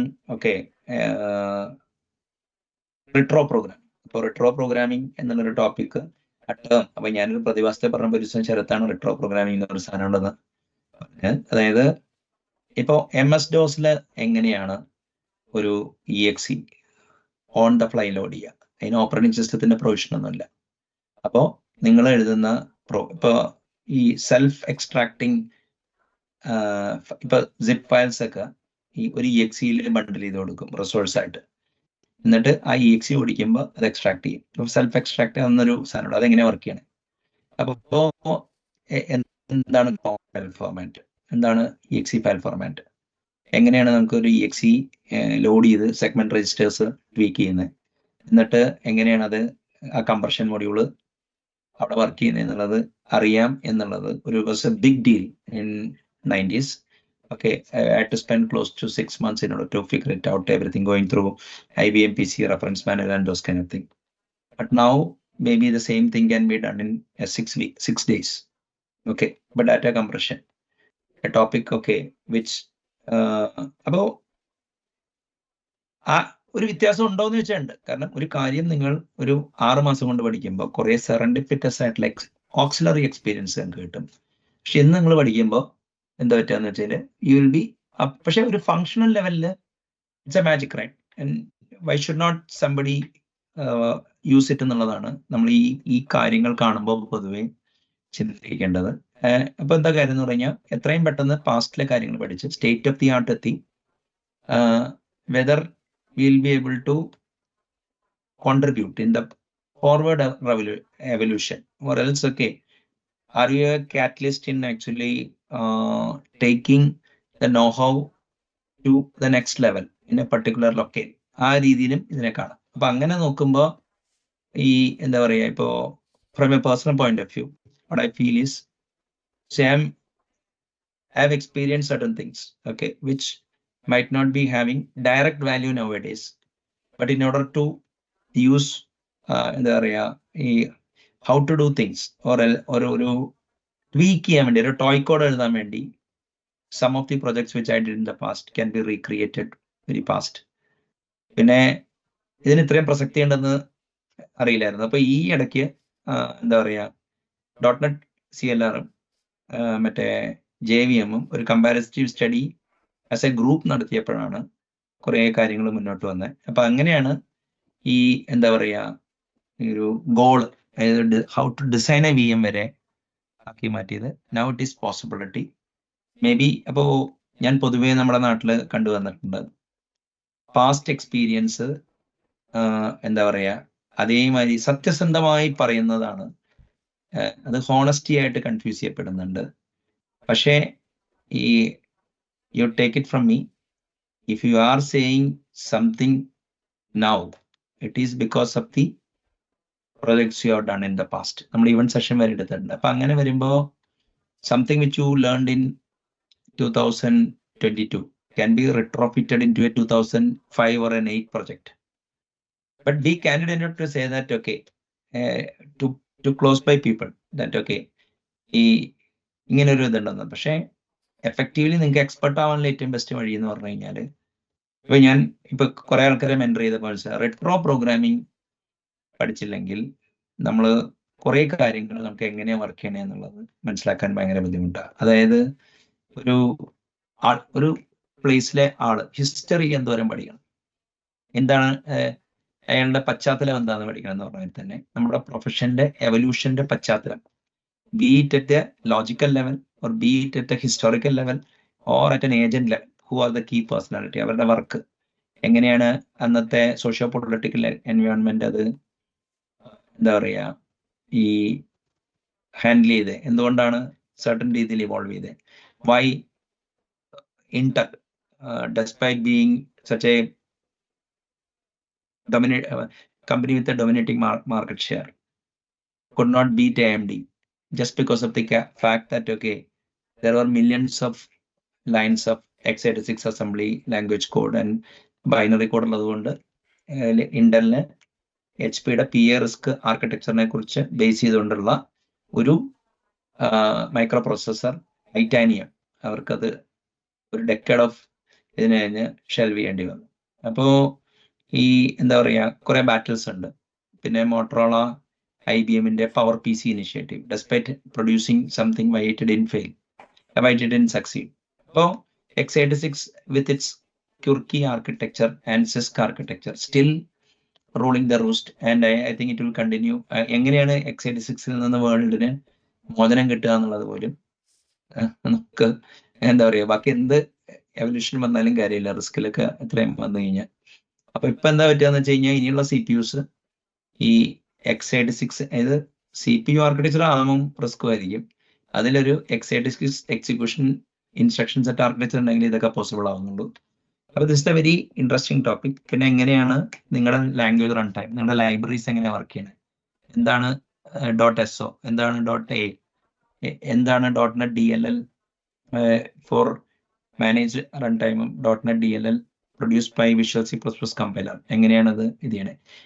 ഈ കൈൻഡ് ഓഫ് നോളജ് വളരെ, കാരണം അത് ഈ ഇടയ്ക്ക് ഞാൻ ലാസ്റ്റ് വർക്ക് ചെയ്ത കമ്പനിയിൽ ഗോ പ്രോഗ്രാമിംഗ് ലാംഗ്വേജ് പ്ലഗിൻ ആയിട്ട് ഉപയോഗിക്കാൻ നോക്കിയപ്പോഴാണ് surprisingly 90% of the go programmers has ever written A plugin, and even if they have written a plugin, there are two variants. ഒരു സ്ഥലത്ത് നിന്ന് നിങ്ങൾക്ക് C വിളിച്ചാലും വിളിക്കാൻ പറ്റുള്ളൂ, വേറെ സ്ഥലത്ത് നിന്ന് ഒബ്ജക്റ്റീവ് റൂട്ടീനെ വിളിക്കാൻ പറ്റുള്ളൂ. ഇനി നിങ്ങൾക്ക് ലാംഗ്വേജ് റൺ ടൈം ഷെയർഡ് അല്ല. അപ്പോൾ ഒരു binary architecture of your platform can have even bearing on what you do. അപ്പൊ ഗോ വലിയ ലാംഗ്വേജ് എന്ന് പറയുന്നവർക്ക് ഒരു they are getting a shit if you want to write a large scale software. അപ്പോൾ ഇതേ ആൾക്കാർ വന്നിട്ട് ഗോ വലുതാണെന്നൊക്കെ പറയുമ്പോൾ ഗള്ളിബിൾ ആയിട്ടുള്ള കുറെ ആൾക്കാർ അതിന്റെ പുറകെ പോവും. ഒരു എന്താ പറയുക, just like okay virus, those kind of things will spread. അപ്പൊ ആ ഒരു കാര്യം നോക്കുമ്പോൾ കമ്മ്യൂണിറ്റി സ്ക്രൂട്ടിനി ഉള്ളതുകൊണ്ടും അറ്റംപ്റ്റ് ചെയ്യുന്നത് ബിഗ് തിങ് ആയതുകൊണ്ട് .NET ആൻഡ് ജാവ വെർച്വൽ മെഷീനിലോട്ട് അതിൻ്റെതായ ഒരു റെലവൻസ് ഉണ്ടെന്ന് സമ്മതിച്ചേ മതിയാകും. അത് എഴുതിയേക്കുന്നത് C++ ലാംഗ്വേജിലായതുകൊണ്ട് കേളി ബ്രേസ് ലാംഗ്വേജസിന്റെ ഒരു സമ്മേളനം ഇവിടെ നടക്കുന്നുണ്ട്. അപ്പോൾ ഇതിന്റെ ഉദ്ദേശം എന്ന് പറഞ്ഞാൽ .NET ആൻഡ് ജാവ ഏറ്റവും കൂടുതൽ ആൾക്കാർ പ്രോഗ്രാം ചെയ്യുന്നത് നമ്മുടെ നാട്ടില് എന്റർപ്രൈസ്, അതായത് ഹത്താപിത്ത ലോകം എന്ന് പറയും. അതായത് ഇപ്പോ ഒരു കേമകിന്റെ മീറ്റിങ്ങിന് പോയി കഴിഞ്ഞു കഴിഞ്ഞാൽ നല്ല കുടിച്ച് ഡിയോഡറൻ്റ് ഒക്കെ ഇട്ട് കറക്റ്റായിട്ട് എന്താ പറയുക ഖത്താപിത്ത ലോകം എന്ന് പറയും, അവരായിരിക്കും ഉണ്ടാവും. മറ്റു സ്ഥലത്ത് പോകുമ്പോൾ പല ടൈപ്പ് ആൾക്കാരുണ്ടാവും. ഇപ്പൊ പൈത്തണിനൊക്കെ പറയുമ്പോൾ ഇൻകത്തിൽ നിന്നൊരു ചിലപ്പോൾ അടിപൊളിയായിട്ട് ഏൺ ചെയ്യുന്നവരുണ്ടാവും. പക്ഷെ മിക്കവന്മാരും ശരിക്കും പറഞ്ഞു കഴിഞ്ഞാല് ഒരു C++ ലാംഗ്വേജ് ഓക്കെ അപ്പൊ പഠിക്കാതിരിക്കുക. അയാൾ കാണുന്നതെന്ന് പറഞ്ഞു കഴിഞ്ഞാൽ കാൽക്കുലസ് പഠിക്കാതെ ഫിസിക്സ് പഠിക്കണ കാര്യമാണ്. അപ്പൊ note that C++ is a very easy language to program or the only language to program എന്നുള്ളതല്ല. certain computational archetypes കാണാൻ പറ്റില്ല. അപ്പോൾ വെൻ വി സ്റ്റഡി ഇതിന്റെ ഈ ടോപ്പിക്കിന്റെ അഡ്വാൻറ്റേജ് എന്ന് വെച്ചാൽ we can study the internals of a language and how data types are lowered, how control structures are lowered into a virtual machine. അങ്ങനെ അതെങ്ങനെയാണ് AOT വരുമ്പോൾ ഫർദർ അതെങ്ങനെ CPU-ലോട്ട് മാപ്പ് ചെയ്യപ്പെടുന്നു, ജിറ്റ് കമ്പൈലർ എങ്ങനെയാണത് മറ്റേ ഈ x86-ലോട്ടോ അല്ലെങ്കിൽ M1-ലോട്ട് അത് മാപ്പ് ചെയ്യുന്നു. അങ്ങനെ മാപ്പ് ചെയ്യുമ്പോൾ എങ്ങനെയാണ് പ്രൊഫൈൽ ഗൈഡഡ് ഒപ്റ്റിമൈസേഷൻ വരുന്നത്. അപ്പോൾ ഇതിന്റെ ഒരു ഉദ്ദേശം ഇത് ഈ കണ്ടന്റ് മലയാളത്തിലായതുകൊണ്ട് അപ്പൊ പൊതുവെ എന്ത് സംഭവം എന്ന് വെച്ച് കഴിഞ്ഞാൽ ഇങ്ങനത്തെ ഓണ്ടോളജിക്കൽ തിങ്ങും ഈ പറയുന്ന കാര്യങ്ങളൊക്കെ ശരിയാണോ എന്ന് ഒരാൾ ഇൻവെസ്റ്റിഗേറ്റ് ചെയ്ത് കഴിഞ്ഞാൽ he'll be able to learn a lot about virtual machines and this thing. First section പറയുന്നത്. നെക്സ്റ്റ് സെക്ഷൻ നമ്മൾ സംസാരിച്ചത് ഇൻസ്ട്രക്ഷൻ എക്സിക്യൂഷൻ എഞ്ചിനാണ്. അപ്പോൾ എന്താ കാര്യം എന്ന് പറഞ്ഞു കഴിഞ്ഞാല് ഇപ്പോ ജാവ ഗാർബേജ് കളക്ടർ അല്ലെങ്കിൽ ജാവ വെർച്വൽ മെഷീൻ ഇതിനെക്കുറിച്ചൊക്കെ തൗസൻഡ്സ് ഓഫ് ട്യൂട്ടോറിയൽസ് നെറ്റിലുണ്ടെങ്കിലും ഇതിന്റെയൊക്കെ സ്വഭാവം എന്ന് വെച്ചാൽ ഇതൊരു ഡിസ്ക്രിപ്റ്റീവ് സ്വഭാവം ഉള്ളതാണ്. അതിനൊരു ഓണ്ടോളജിക്കൽ ഒരു സ്കീമാറ്റിക് സ്വഭാവം ഇല്ല എന്ന് മാത്രമല്ല പ്രാക്ടിക്കലി അത് അപ്ലൈ ചെയ്യാൻ നമുക്ക് പറ്റില്ല. അപ്പോൾ ഞാനും എൻ്റെ പല സുഹൃത്തുക്കളും തമ്മിൽ എപ്പോഴും കോൺഫ്ലിക്റ്റ് ഉണ്ടാവുന്നതെന്ന് വെച്ചാൽ അവർക്ക് എന്തിനും റെഫറൻസ് വേണം. ആ റെഫറൻസ് എഴുതിയാന്ന് പറഞ്ഞു കഴിഞ്ഞാൽ അത് വല്ല മാർട്ടിൻ ഫൗളറിന്റെ വീഡിയോയോ അല്ലെങ്കിൽ അയാളുടെ വല്ല ടോക്കോ അങ്ങനെയൊക്കെ ആയിരിക്കും. പക്ഷെ അതിന് താഴെ ഗുഡ് ടോക്സ് ഉണ്ട്. ഇപ്പോൾ yesterday I happen to see a talk on garbage collection by Azul CTO. I think you should see it. കാരണം അത് maybe you will save 3 years of your life. അത് കണ്ടില്ലെങ്കിൽ അല്ലാതെ നിങ്ങൾക്കും പഠിക്കാം. പക്ഷെ then you will be doing feel good factor learning. അപ്പോൾ അങ്ങനത്തെ വളരെ ഇതായിട്ടുള്ള കാര്യങ്ങൾ. പക്ഷെ അങ്ങനെയൊക്കെ അത് വെച്ച് പഠിക്കുമ്പോൾ എന്താ വെച്ചാൽ you need to write lot of code, you need to verify yourself. അപ്പൊ അങ്ങനെ വരുമ്പോൾ എന്ന് വെച്ചാൽ നിങ്ങൾക്ക് ഒരു കൺസെപ്റ്റൽ കൊഹറൻസ്, ഒരു എഞ്ചിനീയറിംഗ് ഇൻസ്റ്റിങ്ക്റ്റും നിങ്ങളുടെ ബെറ്റർ. അപ്പൊ ആ പോയിന്റ് ഓഫ് വ്യൂല് നോക്കുമ്പോൾ എന്താണ് local variable stack, call stack എങ്ങനെ ഇരിക്കുന്നത്, കോൾ സ്റ്റാക്ക് സീഡ് എങ്ങനെ ഇരിക്കുന്നത്, അല്ലെങ്കിൽ C++ ലാംഗ്വേജ് എങ്ങനെ ഇരിക്കുന്നത്, എന്തുകൊണ്ട് ഒരു സ്പെഗറ്റി ആർക്കിടെക്ചർ ഇവിടെ ചെയ്യുന്നു. ലാംഡ വന്നപ്പോൾ it is even more so. അപ്പോ ഈ അതായത് ഈ റെഫറൻസ് വേരിയബിൾ ഇരിക്കുന്നത് ഹീപ്പിലാണെന്ന് എല്ലാവർക്കും അറിയാം. റെഫറൻസ് ലോക്കലാണെങ്കിൽ ലോക്കലിൽ ഇരിക്കും. അപ്പൊ ആ ലോക്കലിൽ ഇരിക്കുന്നത് പോലും ഹീപ്പിന്റെ ഒരു സൈഡിലിരിക്കുന്നത്. അതായത് ഈ പറയുന്ന അറീനയിലേക്കുള്ള ഒരു റെഫറൻസ് ആണ് കോൾ സ്റ്റാക്കിൽ വെക്കുന്നത് എന്നുള്ളത് ആണ് മറ്റേ .NET ആൻഡ് JVMന്റെ ഒരു പ്രത്യേകത. ഓക്കെ, അപ്പൊ അത് തമ്മിലുള്ള വ്യത്യാസം എന്താണ്? അപ്പോ അതെന്താന്ന് കറക്റ്റ് ആയിട്ട് മനസ്സിലാക്കുന്നു. അപ്പൊ നിങ്ങൾ എവിടെയാണ് അത് കൊണ്ടുപോയി വെക്കുന്നത്? അത് നിങ്ങൾ ഹീപ്പിൽ കൊണ്ടുപോയി വെക്കുമോ, അത് ഹീപ്പിൽ നിന്ന് തന്നെ സബ് അലൊക്കേറ്റ് ചെയ്ത് ത്രെഡ് ലോക്കൽ സ്റ്റോറേജിൽ വെക്കുക. ത്രെഡ് ലോക്കൽ സ്റ്റോറേജിലാവാനാണ് വഴി. അപ്പോൾ TLS എന്താണ്, TLA ബ്ലോക്ക് എന്താണ് ഹീപ്പ്, ഹീപ്പിന് എങ്ങനെ ഈഡൻ സ്പേസ് എന്താണ്, എല്ലാം കറസ്പോണ്ടിങ് ആയിട്ടുള്ള ഇപ്പൊ G0, G1 and G2 എന്ന് പറഞ്ഞാൽ .NET-ലുണ്ട്. ഇതൊക്കെ എങ്ങനെയാണ് അറിയുന്നത് എന്നുള്ളത് ഒരു ലിറ്ററേറ്റ് ആയിട്ടല്ല, ഒരു എഞ്ചിനീയർ സംസാരിക്കുന്ന മാതിരി സംസാരിക്കുക എന്നുള്ളതാണ് ഈ സെഷനുകളുടെ ഉദ്ദേശം. ഇന്ന് ആ ഒരു ലെവലിൽ തന്നെയാണ് ഇത് ചെയ്തിരുന്നത്. പിന്നെ സ്റ്റാക്ക് ഫ്രെയിം എന്താണെന്നുള്ള ഇവിടെ ഡീറ്റെയിൽ ആയിട്ട് എക്സ്പ്ലെയിൻ ചെയ്തു. ഇപ്പൊ സ്റ്റാക്ക് ഫ്രെയിം എന്ന് പറഞ്ഞു കഴിഞ്ഞാൽ ഇപ്പൊ ഫോർ എക്സാമ്പിൾ എല്ലാ ത്രെഡിനും ഒരു സ്റ്റാക്ക് ഉണ്ട്.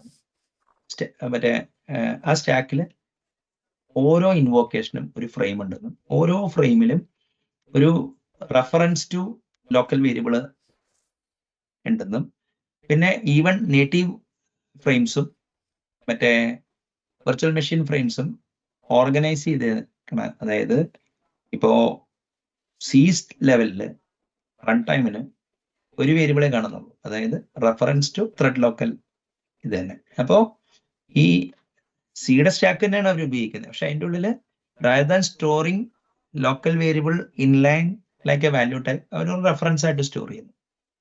ഓക്കെ, ഇപ്പൊ ഫ്യൂച്ചറിൽ എന്താ പറയാ, ഈ ഗാർബേജ് കളക്ഷന്റെ വേൾഡിൽ വാല്യൂ ടൈപ്പിന്റെ അറൈവല് വിൽ ആക്ച്വലി എന്താ പറയാ കോംപ്ലിക്കേറ്റഡ്. വാല്യൂ ടൈപ്പിന്റെ ഉള്ളിൽ we can have actually reference type, reference ടൈപ്പിന്റെ ഉള്ളിൽ വാല്യൂ ടൈപ്പ് വരാം. അപ്പൊ ഇങ്ങനെയൊക്കെ വരുമ്പോൾ ഇനി അതിൻ്റെതായ കോംപ്ലിക്കേഷൻസ് ഈസ് എമർജിങ്. അപ്പോൾ ഇതിനെക്കുറിച്ചൊക്കെ ഡിസ്കസ് ചെയ്യാൻ മാത്രമല്ല, ഇനി ഇപ്പോ കമ്പൈലർ ടെർമിനോളജി പോപ്പുലർ ആക്കുക എന്നുള്ളതാണ്. ഇപ്പൊ for example reverse Polish notation എന്താണ്? അപ്പൊ റിവേഴ്സ് പോളിഷ് നൊട്ടേഷനെ അങ്ങനെ പേര് വരാൻ കാരണം യാൻ ലുക്കാസിയേവിക്സ് എന്ന് പറഞ്ഞ ഒരു ആളാണ് അത് ഉണ്ടാക്കിയത്. അതുകൊണ്ടാണ് പല പോളിഷ് നൊട്ടേഷൻ എന്ന് പറഞ്ഞാൽ പ്രഫിക്സ് നൊട്ടേഷൻ ആയിരുന്നു, റിവേഴ്സ് പോളിഷ് നൊട്ടേഷൻ എന്ന് പറഞ്ഞാൽ പോസ്റ്റ് ഫിക്സ് ആണ്. അപ്പോൾ 1999 ഞാനൊരു കമ്പനിയിൽ ഇരിക്കുമ്പോൾ അവിടുത്തെ പോളിഷ് R&D മാനേജർ ഞങ്ങൾ എല്ലാവരും പറഞ്ഞു, okay do know why it is called. അപ്പൊ പുള്ളി ഒരു എക്സ്പ്രഷൻ ഇവാലുവേറ്ററിന് ഒരു പോസ്റ്റ് ഫിക്സ് സ്റ്റാക്ക് ഉണ്ടാക്കണുണ്ടോ. അപ്പൊ ഞാൻ പുള്ളിനെ ചെറുതായിട്ടൊന്ന് തോണ്ടി, എന്റെ ആവശ്യമൊന്നുമില്ല, റിക്കർസീവ് ഡിസൈൻ വെച്ചിട്ട് ഞാൻ കൂളായിട്ട് ചെയ്ത് കാണിച്ചു തരാന്ന് പറഞ്ഞു. പുള്ളിക്ക് ചെറുതായിട്ടൊന്ന് കൊണ്ടത് പുള്ളി വന്ന്, കാരണം ഹീസ് എ ഗ്രാഫിക്സിന്റെ കാറ്റ് ഗുരു, ഒരു എക്സ്പ്രഷൻ ഇവാലുവേറ്റർ പുള്ളിക്ക് ക്രാഫ്റ്റ് ചെയ്യണമായിരുന്നു. അപ്പൊ ഞാനത് ചെയ്യാന്ന് പറഞ്ഞപ്പോ പുള്ളി ആ ഒരു ഡിസ്കഷനിൽ 3-4 പേര് ഇരിപ്പുണ്ടായിരുന്നു. പുള്ളി പറഞ്ഞു it's called Polish notation, it's very hard to pronounce എന്ന് പറഞ്ഞു എന്റെ പേര്. അപ്പൊ ഞാൻ യാൻ ലുക്കാസിയേവിക്സ് എന്ന് പറഞ്ഞു. അപ്പൊ പുള്ളി പറഞ്ഞു it might be easy for you but it is just like telling Padmanabhan notation. They will say that southern Kerala notation or something എന്ന് പറഞ്ഞിട്ട് ഒറ്റടിക്ക്. അതായത് ഈ പുള്ളി ആ ഭയങ്കര ഒരു ഫണ്ണി സിറ്റുവേഷൻ അവിടെ അപ്പോൾ റിവേഴ്സ് പോളിഷ് നൊട്ടേഷൻ എന്താണ്, പോളിഷ് നൊട്ടേഷൻ എന്താണ്? അത് ഇൻഫിക്സ് നൊട്ടേഷനും പ്രിഫിക്സ് നൊട്ടേഷനും പോസ്റ്റ്ഫിക്സ് നൊട്ടേഷനും ആയിട്ട് അങ്ങനെ ബന്ധപ്പെട്ട് കിടക്കുന്നു. അത് in order traversal, post order traversal, pre order ട്രാവേഴ്സലായിട്ട് അതെങ്ങനെ ഇത് കിടക്കുന്നു. അത് ഗ്രാഫിന്റെ ഡെപ്ത് ഫസ്റ്റ് ബ്രെഡ്ത്ത് ഫസ്റ്റ് ആയിട്ട് എങ്ങനെ കിടക്കുന്നു. അപ്പൊ ശരിക്കും പറഞ്ഞു കഴിഞ്ഞാൽ when you study these kind of things, okay. പിന്നെ നേറ്റീവ് മെത്തേഡ്. അപ്പോൾ നേറ്റീവ് മെത്തേഡ് എന്തായാലും നമ്മൾ ഇപ്പൊ if you understand spaghetti stack architecture of JVM and CLR, native method എങ്ങനെ ഇരിക്കുന്നത്, ഇറ്റ്സ് ചൈൽഡ് മിക്സ്. അപ്പോൾ ഇൻസ്ട്രക്ഷൻ എക്സിക്യൂഷൻ എഞ്ചിനെ കുറിച്ച് പഠിച്ചു കഴിഞ്ഞാൽ not only you understand about the JVM and CLR architecture, you understand how C is actually producing the stuff. ഇനി എന്താ പറയുക, മെമ്മറി മാനേജ്മെന്റ് ലോജിസ്റ്റിക്സിനെ കുറിച്ച് നമ്മൾ സംസാരിച്ചു. വരും ദിവസങ്ങളിൽ നമ്മൾ ഗാർബേജ് കളക്ഷനെ കുറിച്ച് സംസാരിക്കുന്നതായിരിക്കും. അപ്പോൾ I hope okay this video was useful to you all. നന്ദി, നമസ്കാരം. ശരത്.